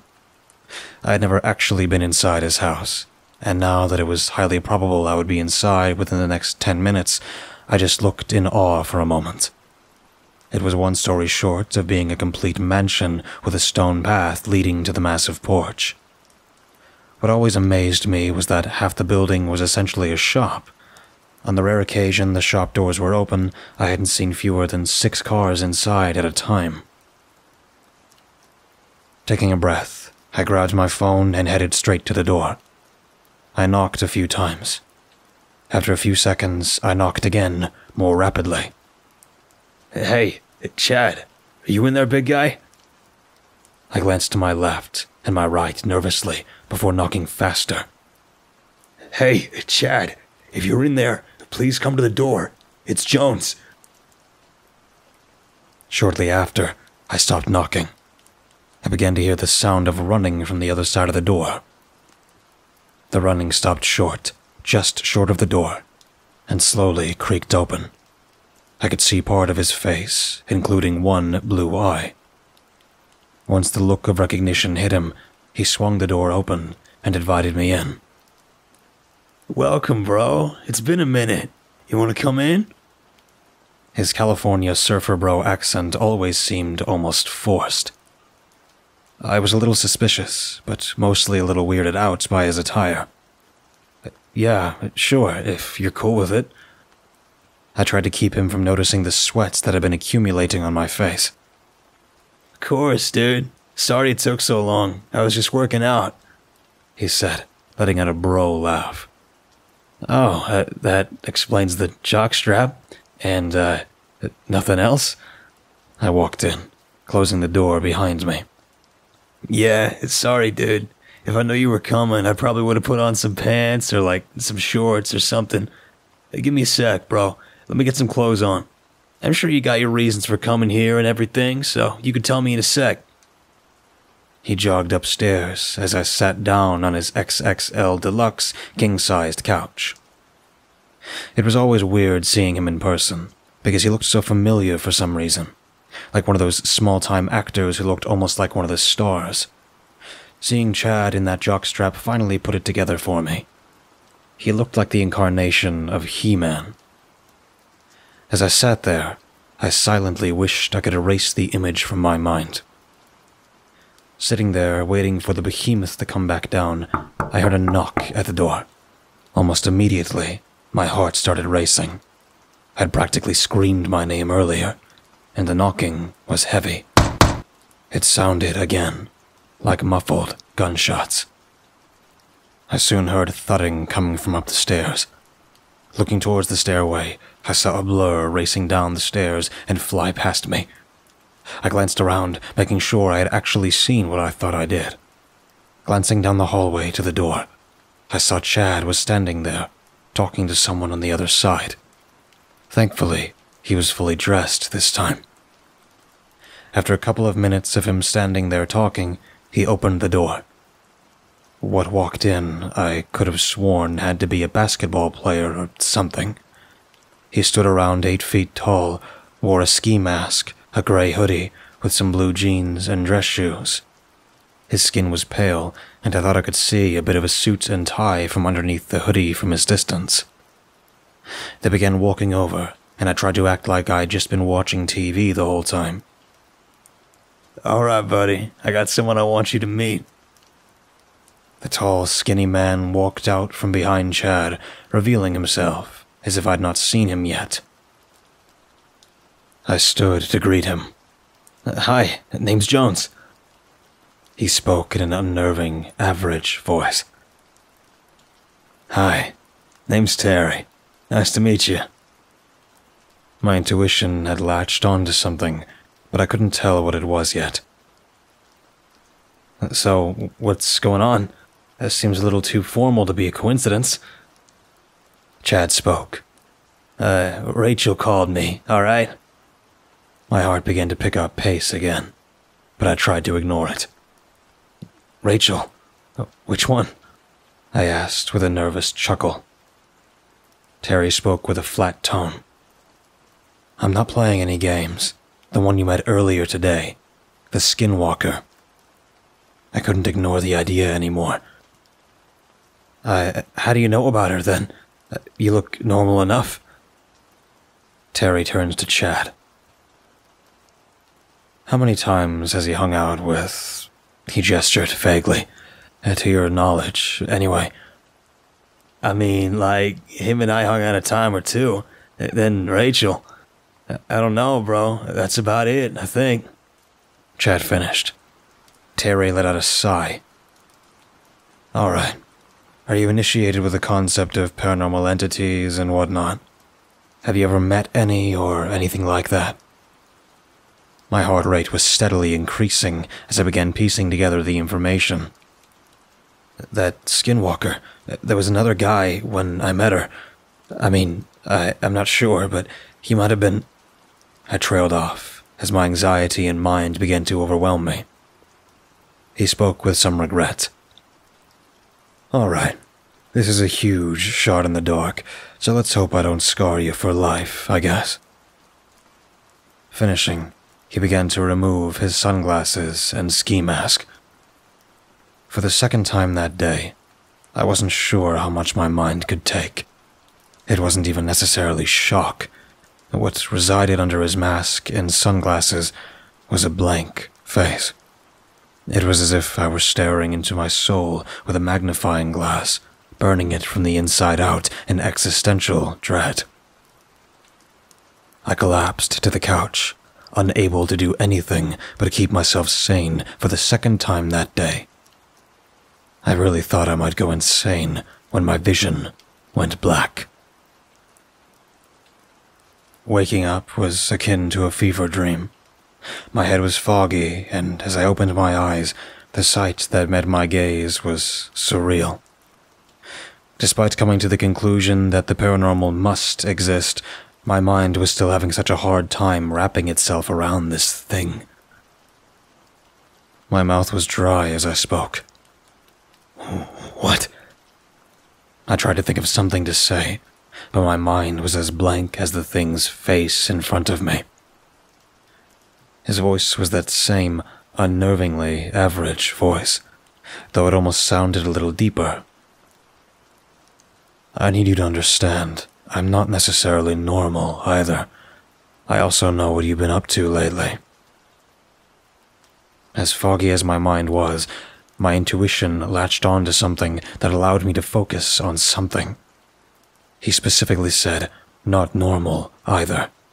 If he were talking about Rachel, unless he assumed I remembered the conversation we had before I passed out, he would have specified, "not normal like her." "When you say either, do you mean..." I turned to Chad. Terry quickly pieced the situation together. "Oh, Chad, you didn't..." "I apologize. I'm sure you had a reason you didn't tell him. Sorry I took that from you." Chad responded. I kind of forgot. Didn't really cross my mind." Terry looked at me. "Are you doing okay?" Honestly, I think it's some of the less shocking news I've gotten today. Something always told me those muscles weren't natural, but I thought it was steroids or something. I let out an uncontrollable laugh. I rubbed my face with both hands as I put them down. I realized my leg was shaking. "This is a lot to deal with within a day. Give me a minute." Terry almost looked concerned. While he had no facial expression, it was shown in his posture. It almost felt like he legitimately cared. I understand that it's a lot for you to take in, but you only have so much time. There's a lot more in play right now than I can tell you, but I can give you what information you need. Rachel told me about your breakdowns, so I know that it's hard on you. He paused. Let me get straight to the point. Your next destination is very corrupt. You'll need some help. My understanding is that whoever has been aiding you up to this point is off on an assignment. What it may be and what it may entail doesn't matter. All I know is they called in a lot of favors around the state to help you out. Getting favors from entities as a human isn't something that happens often. So either you know someone far more important than you realize, or you've somehow talked him into helping you. Regardless, if someone with this much power is trying to help some throwaway detective, there's got to be a good reason for it. So, here's what I can leave you with. He pulled a pocket knife out of his hoodie pocket. I snagged this a while back. If you get into any sticky situations with anything unusual, use it. Then he pulled out a business card. Call this number when you leave. All of his lines are secure, so no one should be able to track you. Not that that would matter much anyway. I accepted both in a mild state of confusion. There was so much to process, it was hard to keep track of all of it. I stuttered out a quick, thank you. When I finally had a second, I started again. I'll be honest, though, I'm not sure I want to do any of this anymore. Look where all my curiosity's gotten me. I lost my job, my house, my car, practically everything I own. Hell, I nearly lost my mind twice in one fucking day, and for what? A simple murder case written off as a suicide? I just can't justify keeping on like this. I might die tomorrow if I go any deeper. If spirits and shit are real, maybe this is God telling me to back off. Who the fuck knows, right? My leg began shaking as I felt myself crumbling. I don't know how much more I can handle. I held my face in my hands as I began to cry. I don't know how I can even try to do anything. This whole fucking situation is just... Terry put a hand on my knee. I've only given you the tools to continue on your current path. What you choose to do with them is your choice. But let me just ask you this. Have you always been so concerned with the prospect of death? With that, he removed his hand and began walking away.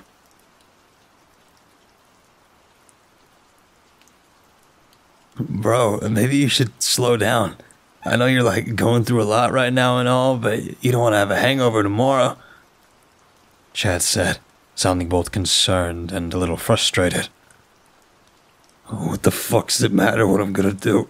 I said, trying to push down all the intrusive thoughts permeating my conscience. I'm just a guy who's trying to do my part to stop the baddies of the night. I took another shot of the cheap whiskey he'd gotten from me earlier.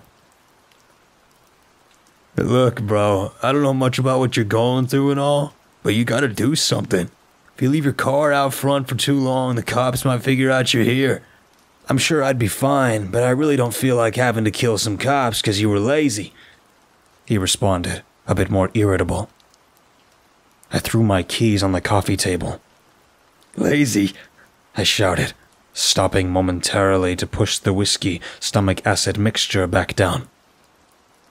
I'm gonna die if I try to do anything, and no matter what I do, I'm fucked.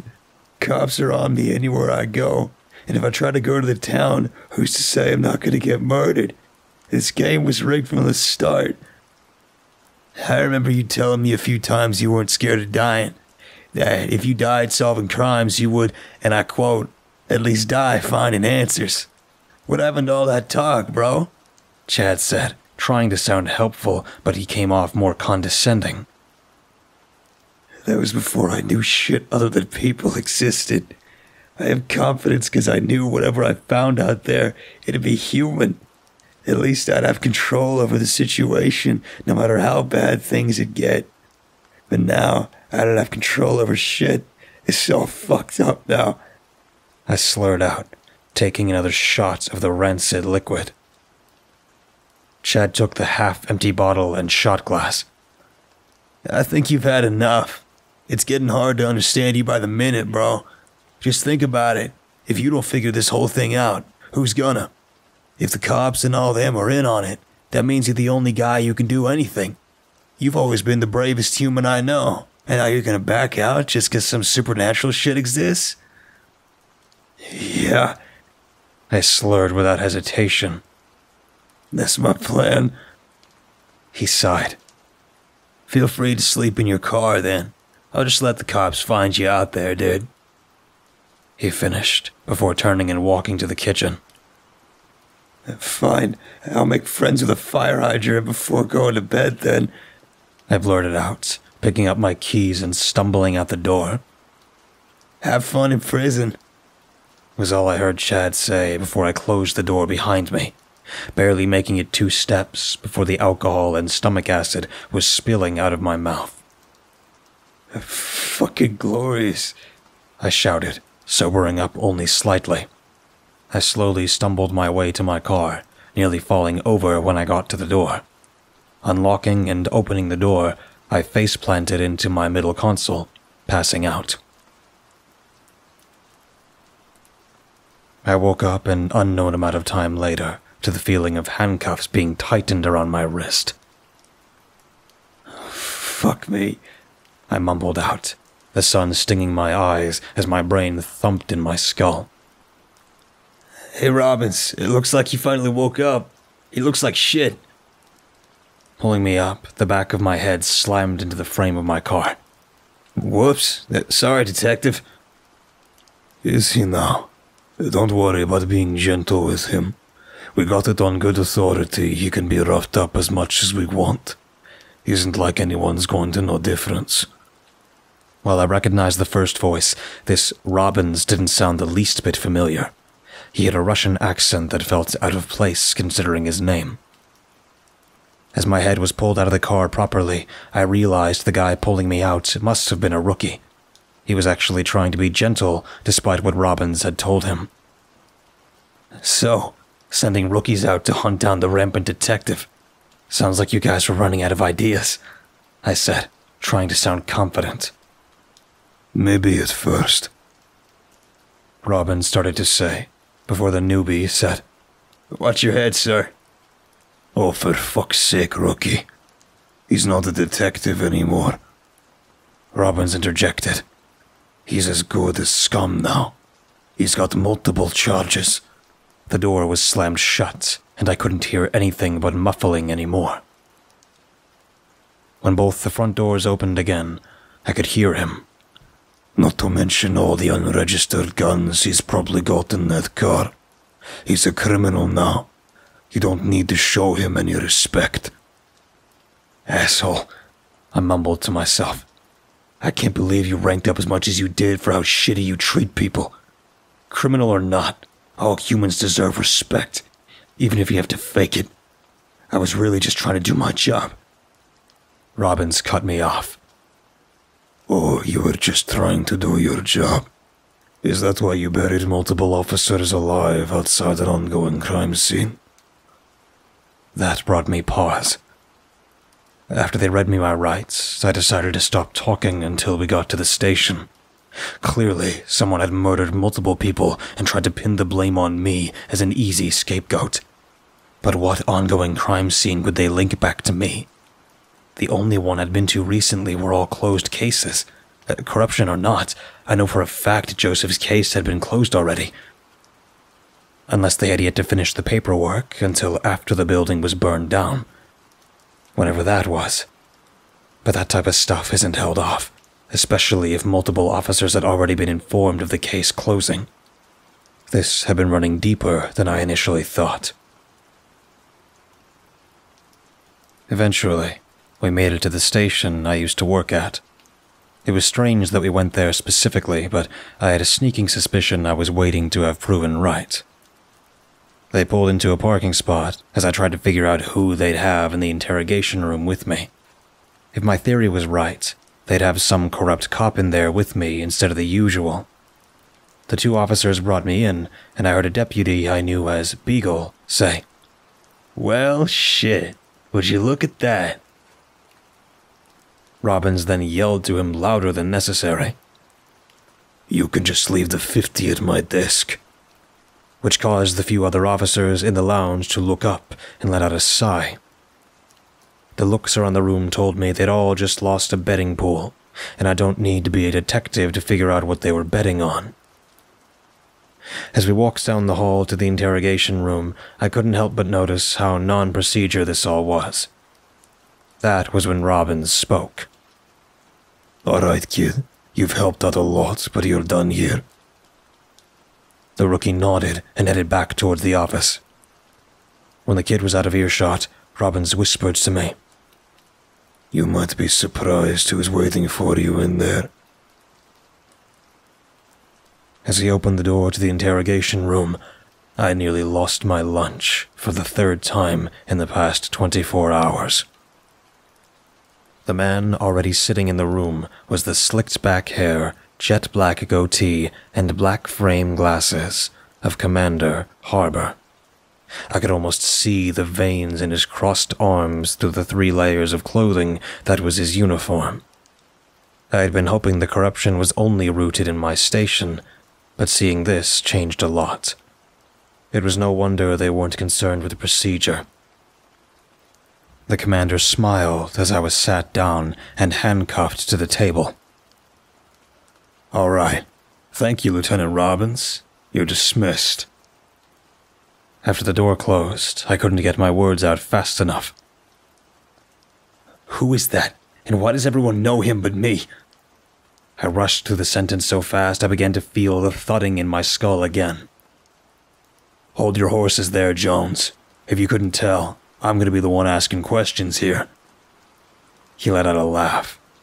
"If you cooperate, I might answer a few of your questions." My silence was a tact agreement. "Wonderful to hear.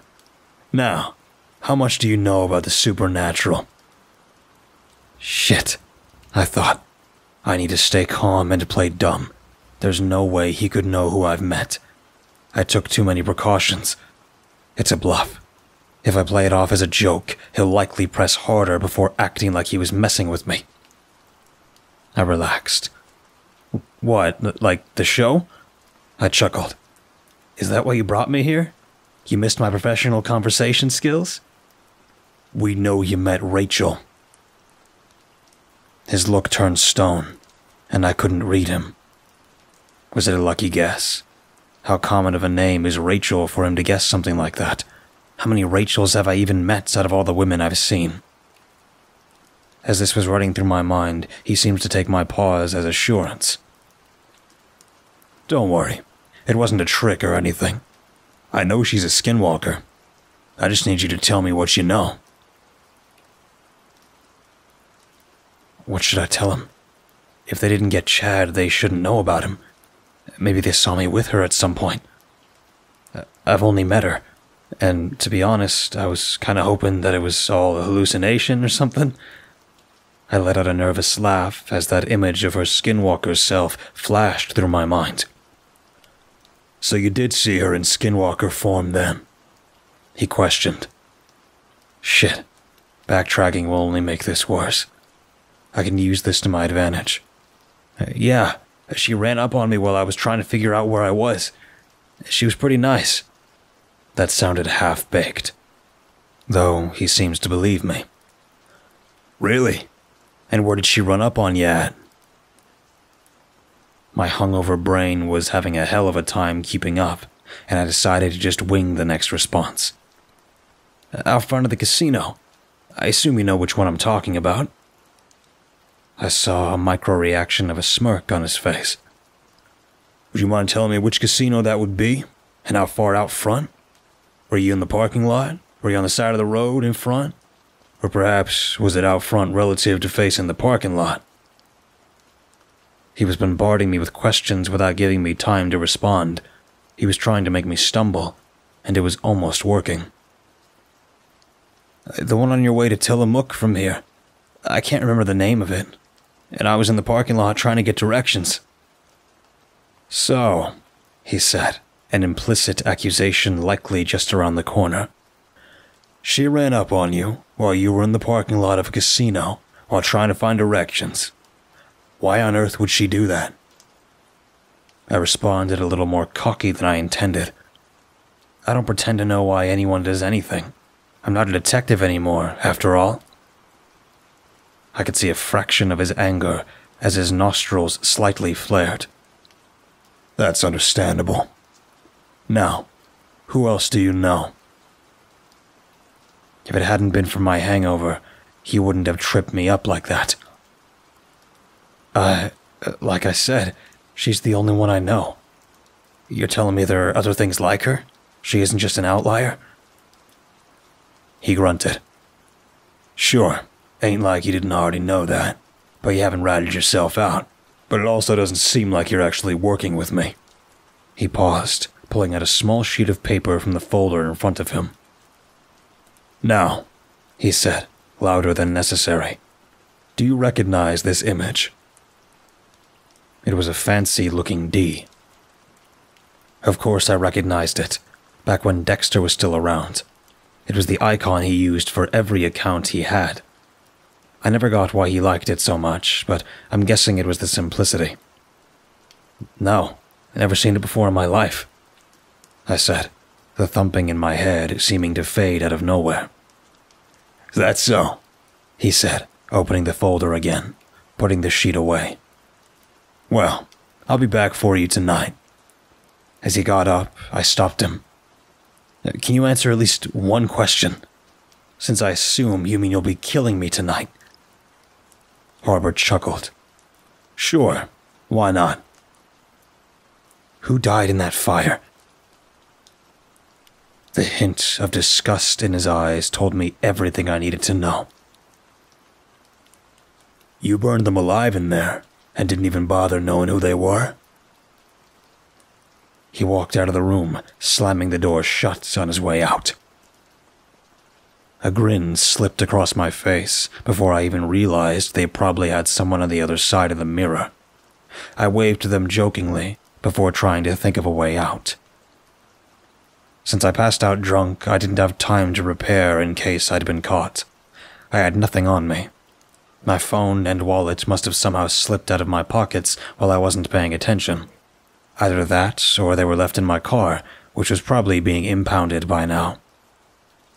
Despite my concerns about them finding the messages between Dexter and I did have multiple security measures taken to ensure only I could unlock it. Hope for the best, prepare for the worst. Even if I don't have anything to break out right now, I knew a lot of people who worked here, and maybe I could convince them to let me out. Then again, they were probably brainwashed beyond help. What options did I have?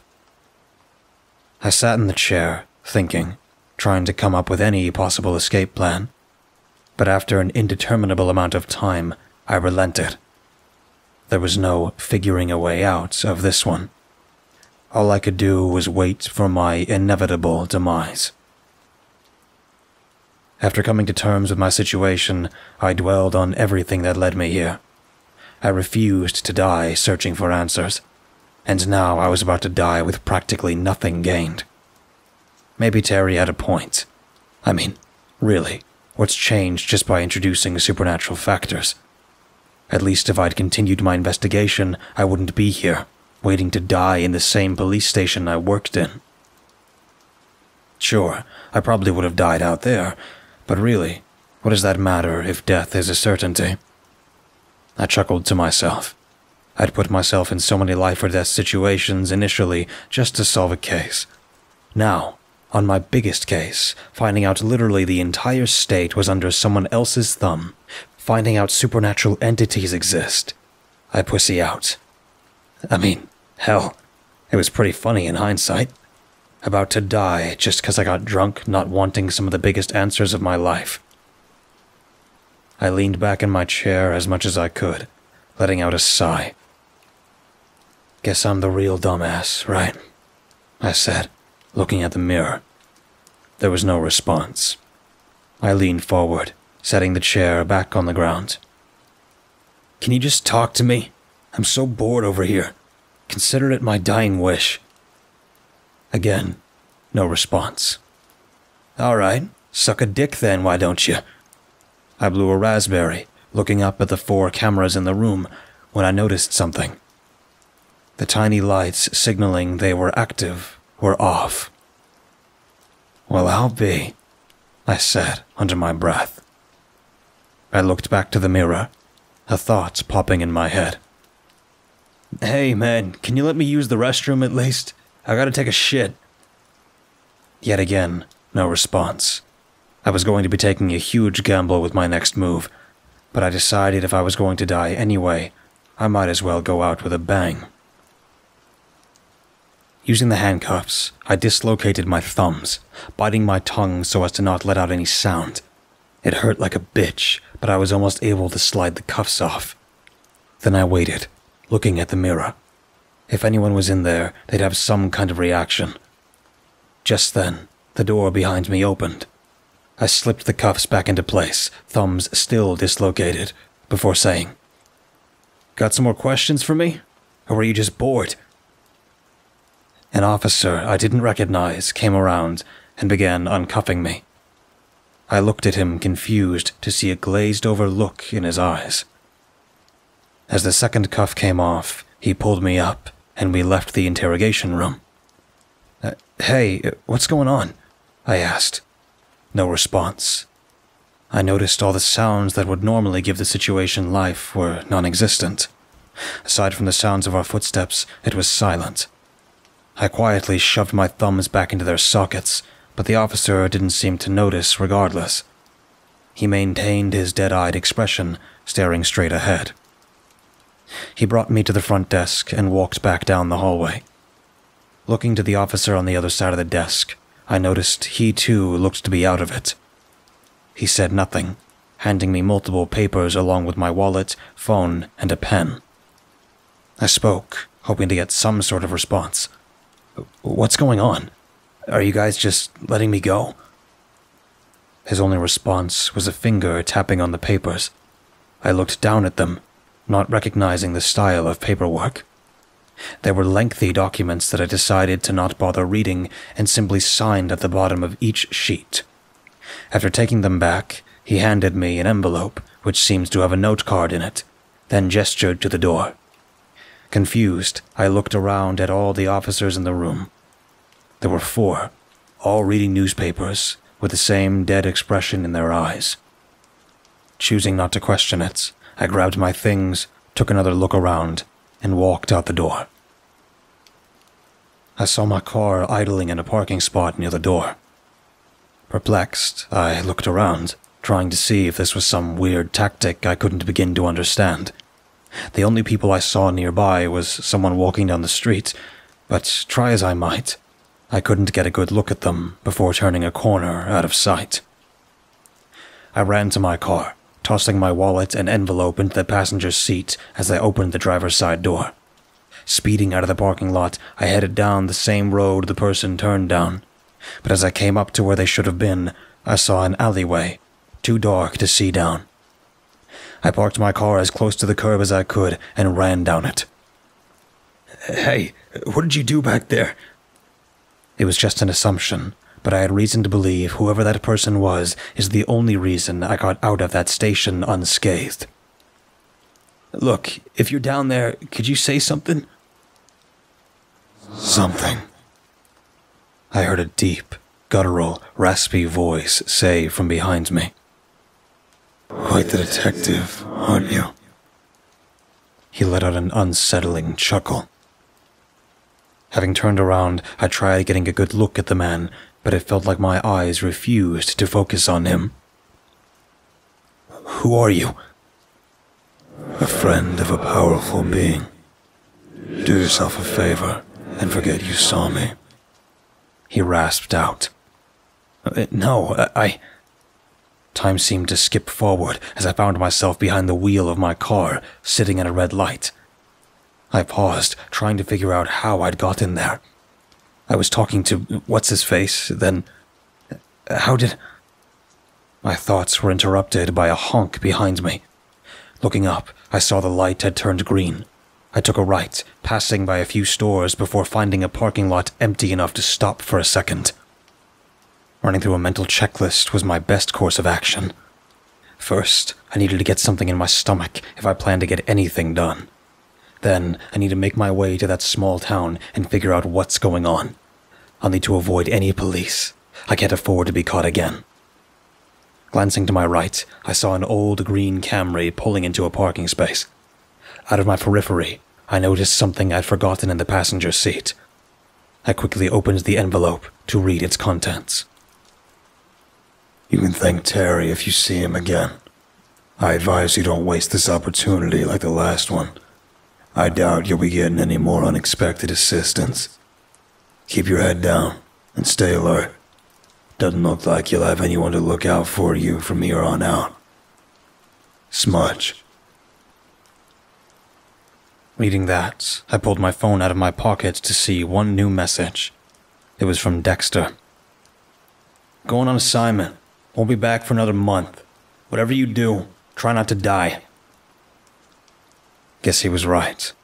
Aside from a couple business cards, I didn't have anyone who could help. A grin I'd missed began to creep its way across my face. Even if I ended up dying, better than doing it in a jail cell, I suppose. Guess I'll be heading to that town after all. It should be fun. After getting some food down, I opened the map Dexter had sent me a few panic attacks ago, and began heading south. I started out trying to avoid cops, but after I sped past one going 20 over on I-5 and they didn't start chasing me, I began to realize what that paperwork must have been. Whatever it was exactly, they seemed to be ignoring my car. Maybe it was listed as a Special Forces vehicle or something along those lines. Potentially marked as a high-ranking officer's car. Despite this, I avoided them whenever I could in case they recognized me. Pulling up to the only road to and from the town, I saw a small sign. Welcome to Tenet Lane. Population 521. A small town by most standards. Whatever secrets this town held may be easier to find out than I expected. As I drove down the winding road, I began to see a wall bordering the town. It was approximately 8 feet tall with what seems to be its own border patrol. A booth lay in between the left and right side of the road with a cheery-looking police officer standing inside. I waited before pulling up any closer. It would be a risk, but unless I wanted to hop the wall and risk having my car stolen, I'd have to go through. Well, it's only one guy. If they recognize me, I could just drive off. I pulled up slowly, rolling down my window. He seemed to realize who I was, but maintained his joyful expression. You're the guy who got framed for a bunch of murders and stuff, right? He asked, sounding a little too happy considering the words coming out of his mouth. Yeah, framed for arson, too. It was definitely a rough time. I responded as casually as I could. That's some real nasty business. Sorry you had to go through all that, he said, maintaining his smile. Thanks. I appreciate it. Do you have to pay to enter, or how does this all work? I've never seen a border patrol like this inside state limits. No, I'm mostly just here to make sure no criminals are coming or going. You're good to pass on, though. Just make sure you don't get framed for homicide again. He laughed a little too hard as the crossing gate lifted. I chuckled back. Don't worry. I'm just passing through to meet up with an old friend. The officer waved as I drove into the town. It was weird seeing a bar directly to my left as I entered. It seemed like one of the worst places to have one if you didn't want criminals trying to leave. Maybe the town didn't have a problem with drunk drivers. Who knows? It didn't take long for me to find the house of the Nudmans. Something didn't quite add up in all of this, though. I had a few quick questions for them before I got into figuring out who killed Jane. I parked in front of a small one-story house. Based on the size, it probably only had about 4 or 5 rooms total. I knocked, patting my back pockets to make sure I had my notepad. It took a minute or so, but eventually I heard some footsteps and a woman answered the door. She winced seeing me, and I realized I must have looked like hell. "Sorry, ma'am. I apologize if I'm interrupting anything, but I just had a few questions regarding an old friend of yours. You are Paige Nudman, right?" I said, trying to sound genuine. "I'm not interested in whatever religion you're peddling," she said, oddly monotone. No, it's nothing like that. My friend, Joseph, his wife, Jane, recently died. You're the only person he could think of that might know anyone who had ill will towards her." At the sound of Jane's name, the woman's eyes widened. "Here, you can come in. Any friend of Joseph is a friend of mine. You can get cleaned up in the shower, then we can talk. You look like death warmed over." I chuckled. "Thank you. I really appreciate it. I really just want to get to the bottom of everything, so he has some closure." I was impressed with how smoothly I was lying, despite everything that had happened. I walked in, and she went to one of the rooms to the right. It seemed like a pretty average home. There was a kitchen to the left with a wall in between it and the living rooms, with 3 doors on the right. One right as you walk in, which I assumed was a closet. The other 2 I assumed to either be bedrooms or a bedroom and a bathroom. She came back out shortly with a set of clothes. "They might not fit you perfectly, but it's better than what you're wearing right now. Besides, Eric doesn't really need them anymore." I could see sadness in her eyes as she said that. "Thank you. I'll be sure to take care of him." Looking over the clothes, they were jeans, a white t-shirt with a brown leather jacket, and a pair of black socks and some underwear. She looked down at my ragged shoes. "What size do you wear?" That's not necessary. They've been treating me well." Her look turned somber. "I wear size 12, I said, hoping to keep her a little cheerful. I needed her to be able to trust me. "Perfect. I'll pull out his shoes then. I've been meaning to get rid of Eric's things, but it's been a hard couple of weeks," she said, a glossiness covering over her eyes. "I understand. Losing people is never easy. The important thing is you remember the joy they brought to the lives around them while they were here. The pain may not leave you for some time, but focusing on their death will only bring you more suffering," I said, trying to sound consoling. "Thank you," she said, blinking her tears back. She composed herself before continuing. "That way to the bathroom. First room is just the toilet. You'll need to go to the next door for the shower." I thanked her before heading through the second door on the right. The warm water felt refreshing. I'm not sure if any of you have taken a shower after 3 days of practically constant adrenaline and sleep deprivation, but let me tell you, it's rejuvenating. I stayed in for longer than necessary before getting dressed. The clothes were only slightly too big, and afterwards I headed out to begin our conversation. Paige was sitting on the couch, watching some kind of American sitcom I'd never heard of.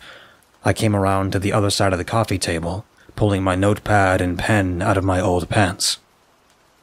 Do you mind if I throw these clothes away? I hadn't realized how bad they smelled until I'd gotten out of the shower. There was even a hint of vomit." "Yes, of course. The trash is under the sink." She pointed to a doorway I hadn't noticed was in the wall before. After taking care of my clothes and shoes, I walked back over to the coffee table and took a seat in one of the chairs. "I'm very grateful for your help. I'm sorry to have to ask you questions considering everything you're dealing with, but I would really like to get this done. The longer a crazed murderer is on the loose, the more people are going to die." I winced at my own words as I finished my sentence. She took notice and let out a laugh through her nose. "It's all right. There's no great way to really talk about murder. Are you a detective or something?" "Or something," I stated. I'll be blunt. Do you know anyone who may have wanted Jane dead? A jealous ex, an obsessive shut-in, anyone that may have wanted to hurt Joseph for being married to her, or anyone who wanted her dead for ulterior motives. She paused in contemplation. There might have been one guy. I don't think Joseph or Jane knew about him. He always sat in the back of the lunchroom in college.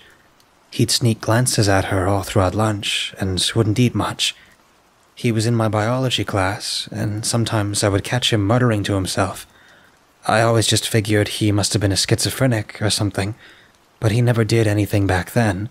He graduated before us, and I never saw him again, but he's the only person I could think of.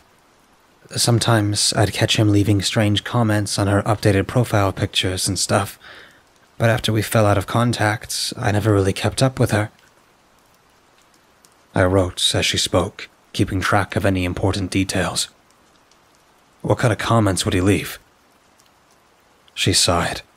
Stuff like, "This one's better than the last," with a winky face, or "I wish you'd update your profile more often." Comments that stood out just as a little weird, like he didn't know how to talk to people. She never friended him, but also never really seemed to notice what he said.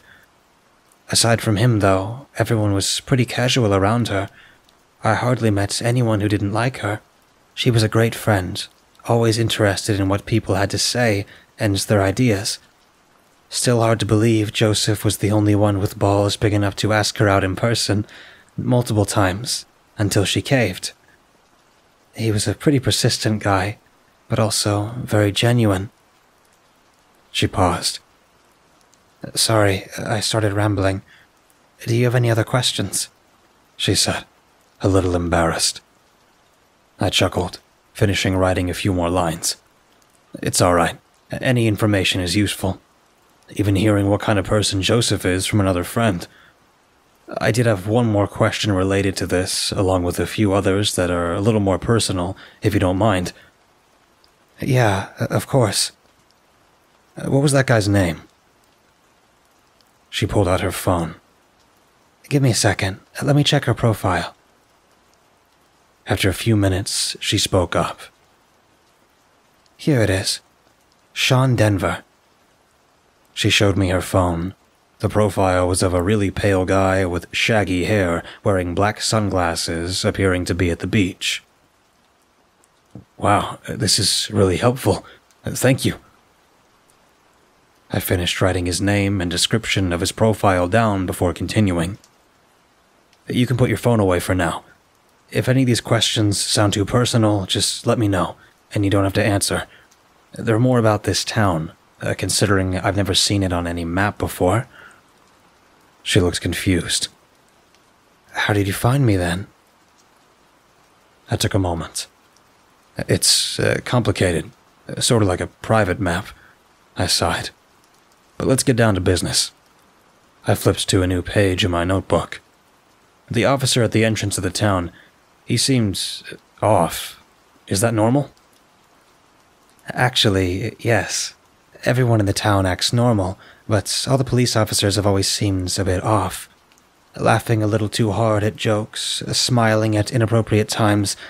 Honestly, most people just chalk it up to paranoia or something. She finished.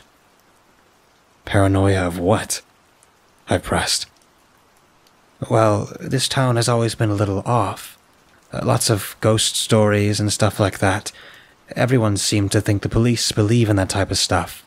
So compound that with all the stories, sounds kind of like a recipe for constant paranoia.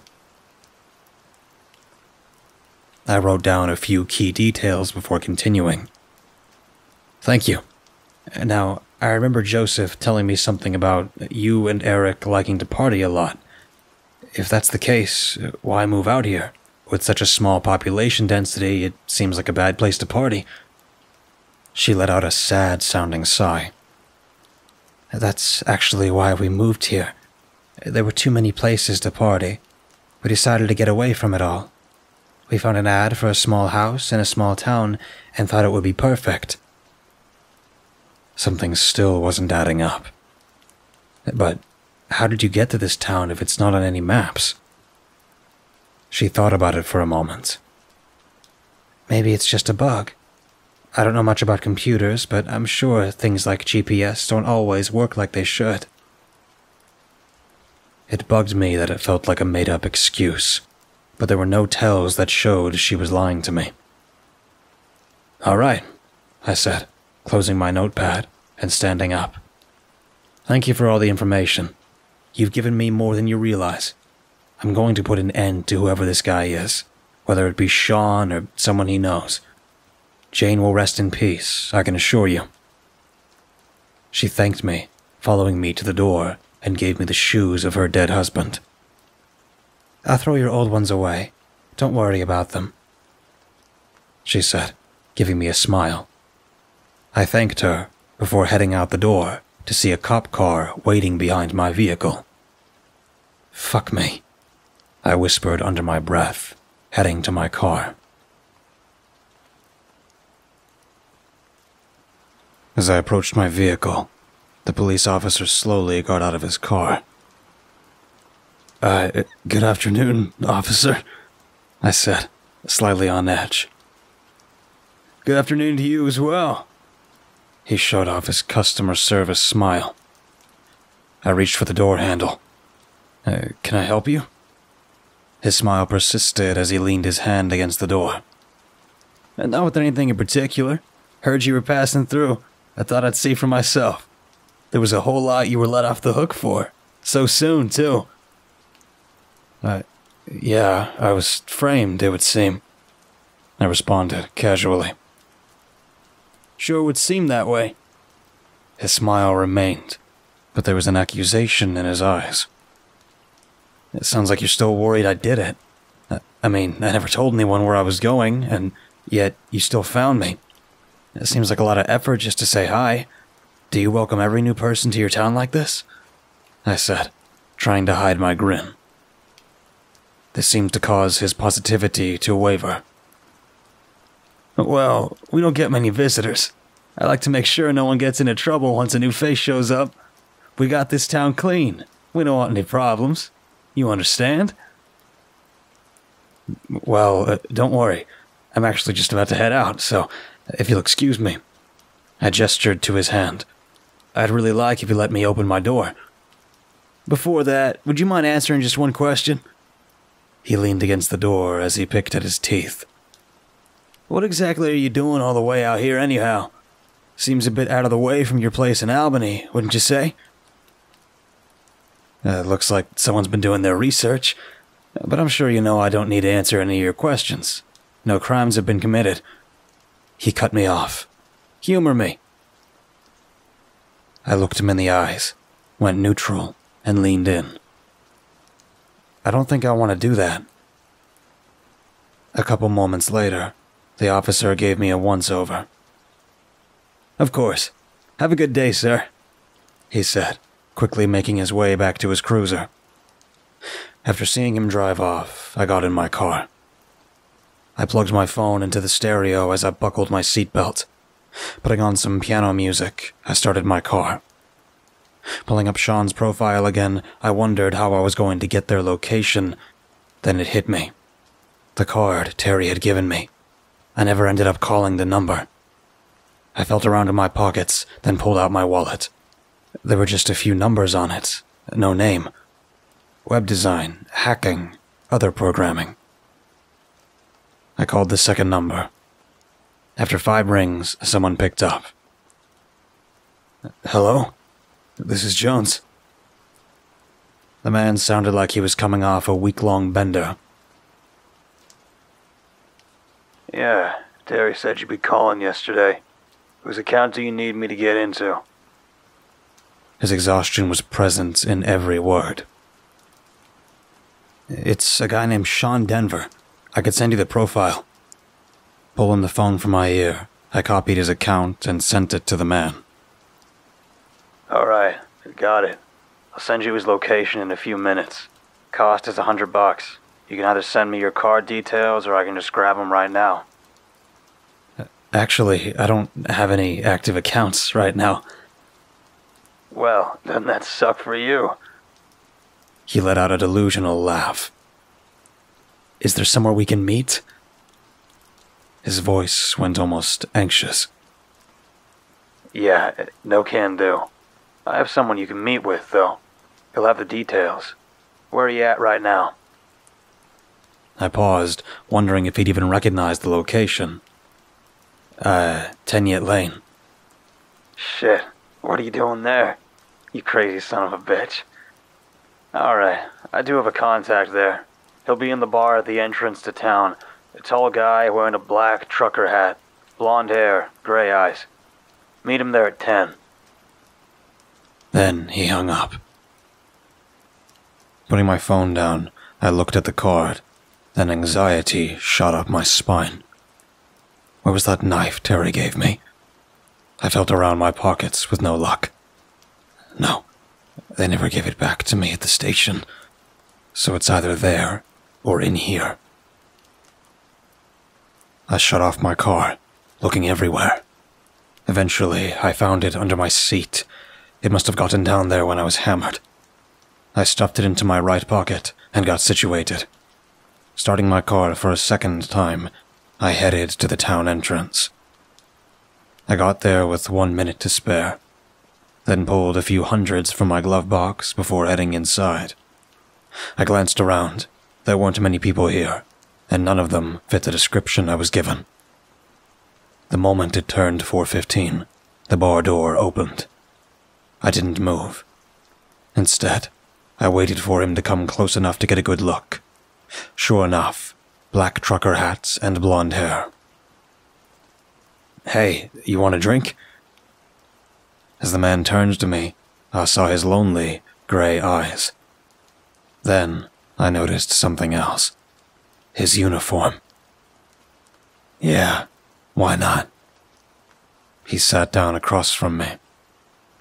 "You sure you can afford my tastes?" I pulled 100 from my pocket. "I don't know. You think this'll be enough?" I slid it over to him. "Looks perfect." He pulled a note card from his pocket and slid it over, then lowered his voice. "This'll have all the basic info you need. Location, schedule, place of work, all of it." I pulled another 100 from my pocket. "I appreciate it. Consider this a expression of my gratitude." I took the card, sliding the second bill over to him. "I would just like to ask one thing," I stated, lowering my voice. "What's with the police here?" "I'm not sure I like your tone." He paused, before letting out a belly laugh. "I'm just messing with you. If you talk to Jeremy, I'm sure he can fill you in on that. I'll put in a good word for you." It took me a second to get what he was saying. Yeah, of course. I don't know what I was thinking." The man then got up and left. I looked over the note card to see an hour-to-hour schedule of Sean. It seemed, aside from work, most of his time was spent at home. But there were a total of 2 hours he would leave his house between midnight and 2 a.m. Then there was the exact address, certain habits, and even a short list of weapons he owns. It was more than I expected, to say the least. I'd have to leave soon if I wanted to have proper prep time. I ordered a beer, and after I finished it, I headed to my car. I needed to pick up some food, then be there around 12:15, search his place, then be ready to confront him 15 minutes before he got home. With my plan in place, I headed to Salem to hopefully put everything to an end. As I left the town, some questions began mulling around in my mind. It seemed like everyone had made such a big deal about 10th Lane. Sure, there was clearly some corruption, there was no denying that. But the way Terry, Dexter, hell, even that programmer, Jeremy, talked about it, they made it sound like I was going to die there if I went alone. What's the deal? Then, there was that cop. It seemed like not even the law enforcement trusts what they're doing. That town is hiding something. The question is, what might that be? What could such a small town in the middle of nowhere possibly be hiding? I took a deep breath, feeling the mental fatigue I'd been ignoring begin to weigh heavier. Just as I let the breath out, I felt a sudden ram from behind me. My car attempted to throw itself off the road, down into a wooded ravine. but I managed to stabilize it. I checked my rearview mirror. There was a cop with a dented front bumper tailing me, no lights on. He tried to ram me again, but I turned into the left lane. His speed caught him up to my side. He swerved, attempting to ram me into the mountain wall beside me. I slammed on my brakes just before he could make contact, and he was in front of me, slowing down. I hit the gas and swerved around him before he could react. He tried to get back up beside me, but there was some fallen rocks on the left side of the road. He veered back to the right lane and tried to ram me again. I sped up and swerved back to the left lane. As he got back up beside me, I made my move. I slowed down and sideswept his rear. The moment his car lost control, I stomped the brakes. The vehicle swerved left. As the driver tried to level the vehicle, he made an overcorrection and slammed into the railing, preventing him from falling into the tree-filled ravine. The railing was barely holding his car in place. Then, the sound of splintering wood reverberated through the dense forest. Moments later, the railing caved from the weight, and the vehicle tumbled down. The sound of crunching metal stopped as it collided with something large. I didn't bother to check what happened. My burst of adrenaline was keeping me from caring. I only sped off, hoping no one else would try and come for me. I didn't want to deal with any unnecessary complications. 30 minutes passed of having one eye on the road and one on the rearview mirror before I decided I was clear. The adrenaline was beginning to subside, causing my mind to relax. A sudden wave of drowsiness hit me next. It was full force, causing me to slow down to get my bearings. I reached in the back seat, only to be left with disappointment. I didn't have any drinks left, and the nearest convenience store was still another hour out. Glancing at the rearview mirror again, I turned the AC up to full blast, hoping it would keep me awake just long enough. My eyes fluttered, suddenly. I was on the verge of ramming into the railing. I swerved, trying to stay on the correct course. Smacking myself in the face did very little to keep my eyes from missing frames in reality. I could get some sleep, but there was nowhere to stop. Just an unending, twisting path leading down. My brain lost more time, and I found myself nearly slamming the rock wall to my left. I swerved again, narrowly dodging a collision. Grabbing a few strands of hair, I ripped them out of my scalp. The pain wasn't as bad as I expected, but it jolted me awake just enough to keep me from dozing off again. The pain helped, but it wasn't sustainable. I had to keep myself awake, somehow. That was when I perceived a sound my brain had been blocking out for efficiency's sake. A light metal clinking around a turn. As I curved right, I turned my ears to the sound. Another light ding rang out.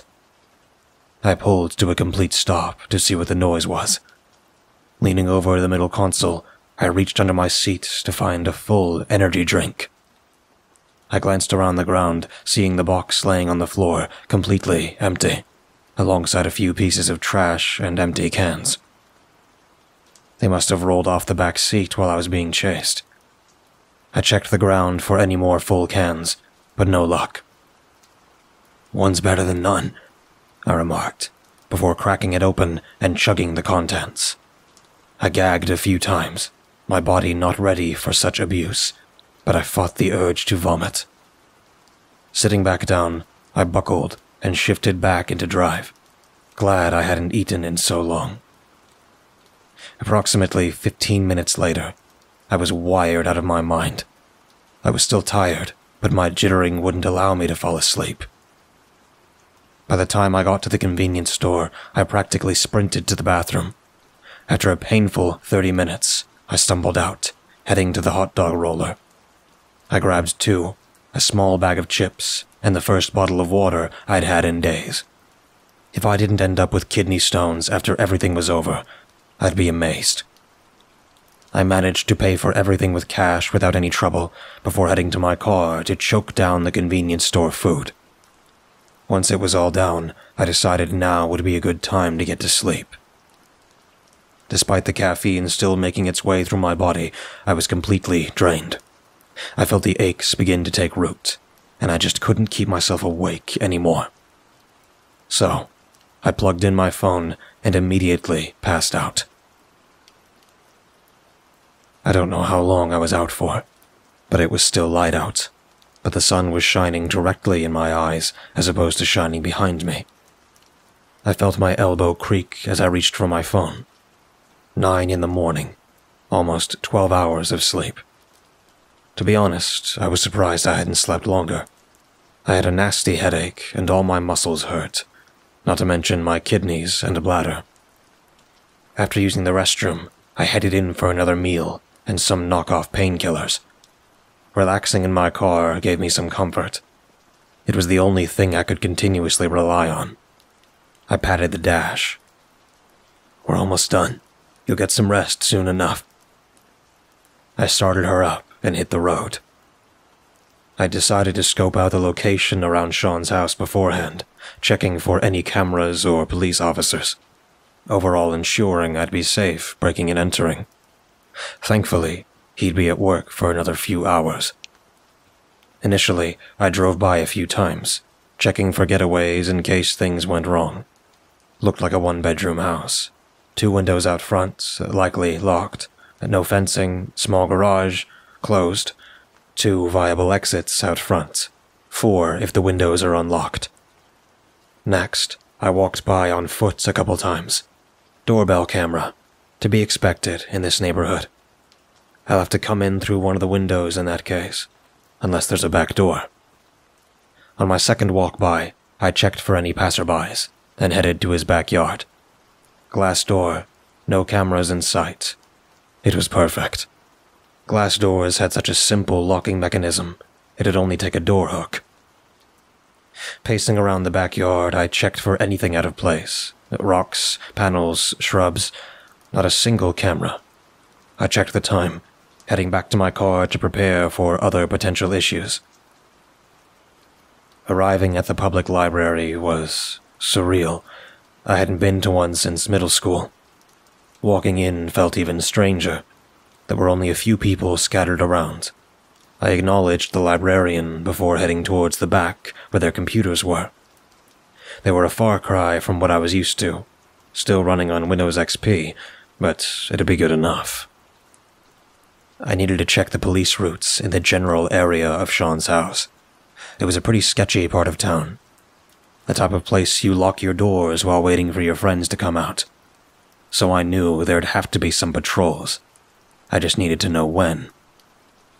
After some digging, I found they came by every 30 minutes, starting at 11. Wouldn't be hard to get in. Open the garage door, slide my car in, and shut the door by the time another patrol came by. Getting all the info I needed, I headed out, waving to the librarian as I left the building. Now all I had to do was wait until the time came.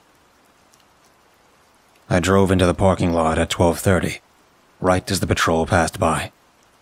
As he turned 2 blocks down, I set my plan in action. I grabbed my lock-picking bag, turned my phone to silent, put on a pair of gloves, and headed to the back. I pulled out my door hook, slid it into place, and pulled down. The first door was cleared. I headed inside, looking around for any cameras. There was one. Through the opening in the kitchen, I could see a rotating camera above the TV in the living room. It was slow, but currently passing over me. Speed crouching to the kitchen, I hid behind one of the sets of cabinets until it passed back to the other direction. The camera was going to seriously hinder me. If the garage door was locked like I suspected, I'd have to find a way to inconspicuously cover it temporarily. If I cut the wire, he'd likely head home the moment he got a chance. But if I covered it, even if I uncovered it afterwards, I'd likely be met with the same result. I debated for a few rotations, considering the best possible solution. That was when an idea struck me. I looked around for the modem, then quickly darted under the camera. The moment the kitchen was in its line of sight again, I unplugged the modem from under the TV. Heading to the garage door, I checked to see the lock types. Slage. Not a very difficult lock, but it would take more time than the glass door. I pulled out a leashy tool and got to picking. One loose, 2 binding, 3 loose, 4 binding, 5, maybe set. I went back to 1, binding. After the click, I turned the tool and opened the door. Pressing the white button for the garage, I opened the door and brought my car in. Immediately after, I headed back in, closing the door behind me. I headed back to the modem and plugged it back in. I'd have a little more time before he could begin sending a signal again, so I took my chance to dart to his room. There wasn't much, a computer and a bed, clothes laid haphazardly across the floor. Checking for a closet, I only saw a dresser, so I took to the computer first. Of course, it was locked. Pulling out a USB from my bag, I inserted it into one of the spare slots. A few minutes passed, and I was in. Taking out the USB, I looked over the program he had. There wasn't much of note, aside from Tor and 5 VPNs. Even checking his documents didn't show me anything. I glanced around, giving the room another look over. I knew I was missing something. I just had to know what. If this guy really did put a hit on Jane, there had to be evidence somewhere. Deciding to put a halt on investigating his computer, I got up, taking another look around. I knocked along the walls, not finding anything out of place. Tapping my foot along the ground also revealed nothing. Then, I looked towards the well-made bed. If there was something to prove him guilty in this house, it's most likely in this room. The only place I've yet to look is under there. Pulling the bed out of the way left me with a feeling of disappointment. This time, I got on the ground and knocked. Shortly after, I heard something metal under the carpet floor. I knocked some more, figuring out where the metal stopped. When I found it, I dug around the carpet, eventually hearing Velcro. I pulled up the carpet, and lo and behold, a small safe embedded in the floor. Lucky for me, it was a dial lock. Child's play for someone like me. A minute later, I had the safe unlocked and open. What sat at the bottom was nothing. I turned on my phone flashlight and shone it in. There, at the bottom, was a Vanta Black binder. I picked it up and opened it to the first page. It was a contract he placed on someone. Reading through it didn't reveal much aside from a name. Manny Mieres, a description of why the contract was placed, and 2 signed sections at the bottom confirming the person had been taken care of. At the very bottom, in fine print, was a couple more sentences. By signing this contract, I confirm that I will hold on to this contract in the event evidence is needed by the organization it is linked to. If this contract is discarded for any reason, and it is needed for any reason, I confirm I will allow the organization in question to pose heavy fines or death. I flipped through the pages of the binder until the one I was looking for came up. Jane Allen. The contract had been signed and everything. This was all the evidence I needed. I pulled the paper from the binder and hastily put it back, shutting the safe. It was then that a shrill sound met my ears. A high-pitched squealing reverberated through the house. It took me a few moments to realize it was the sound of old brakes. I pushed the bed back in place, shut off the computer, and slowly opened the bedroom door, only to hear the nearly imperceptible sound of the front door's deadbolts unlocking. Shit, I huffed under my breath. Shutting the door again, I contemplated what to do. No windows, so no chance of escape. Possibly a drawer from the dresser. It would be unexpected, I'm sure, but completely impractical. I looked towards where I had accidentally left my tool bag, but there was nothing in there that could suffice as a weapon, even if I could see what was in there. That was when I rubbed my hand over my pockets and felt something vaguely familiar. The knife Terry had given me all that time ago. Pulling it out, I flicked the blade before a subtle creak crawled its way into my ear. Hearing this, I slowly stepped back to hide from view, right where the door would open. The light sound of the hinges made it obvious he knew I was here. The light came on, nearly causing me to jump as he stared right into my soul. I didn't have a chance to even sneak up on him. Sean looked toward the contract in my left hand, then the knife to my right. "Can I help you?" He proceeded to shove me back with one hand and snagging the contract with his other. The force he exerted didn't match the light shove it looked like. I stumbled back, barely managing to hold on to the knife. What the fuck? It took me a second to realize what was going on. Shit, I fucked up, didn't I? You're not human. Of course I'm human. I'm just extraordinary. But that's none of your concern. You have a bounty on your head, or am I going to get anything out of killing you? He asked, matter-of-factly. Now, hold on. Let's not make any hasty decisions. I'm sure we can work something out. I stayed where I was on the ground, trying to think up a plan. You know about my contracts. Can't have you running off to the police. Besides, even if you weren't going to, I can't have someone after my stuff. Don't want anything happening to my shit. His voice was monotone, and it was only now that I realized he was wearing a 7-Eleven name tag. Just answer a question for me, real quick, please. He nodded as I started putting my plan into action. Slowly standing with my hand behind my back, I shot. How do you make enough to hire murderers working at some convenience store? I gestured to the rectangle on his chest with my free hand. As expected, he ignored the question and charged me. I only had one shot. If he was coming at me full force, we'd probably go through the wall, which meant me dying on impact. I ducked, tripping him, and flung him over my shoulder in one quick motion. He built up a surprising amount of momentum, leaving the wall pretty fucked up. As for him, he was lying on the ground, trying to reorient himself. I got him into a good position and held my knife against his throat. Doesn't matter how tough you are, buddy. This knife will kill you either way. Now let me go, and we won't have any problems. In an act of calling my bluff, he attempted to lean his head forward to hit me with the back of it. But after an inch or so, I began to hear gurgling. There was suddenly blood everywhere, the pool only growing larger each second.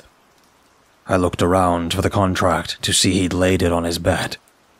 Looking back to the man now convulsing on the floor, I reached into his pocket, grabbing his keys. I'm gonna need to move your car. Plus, it doesn't seem like you'll be needing these anymore. Sorry, I didn't think you'd try anything.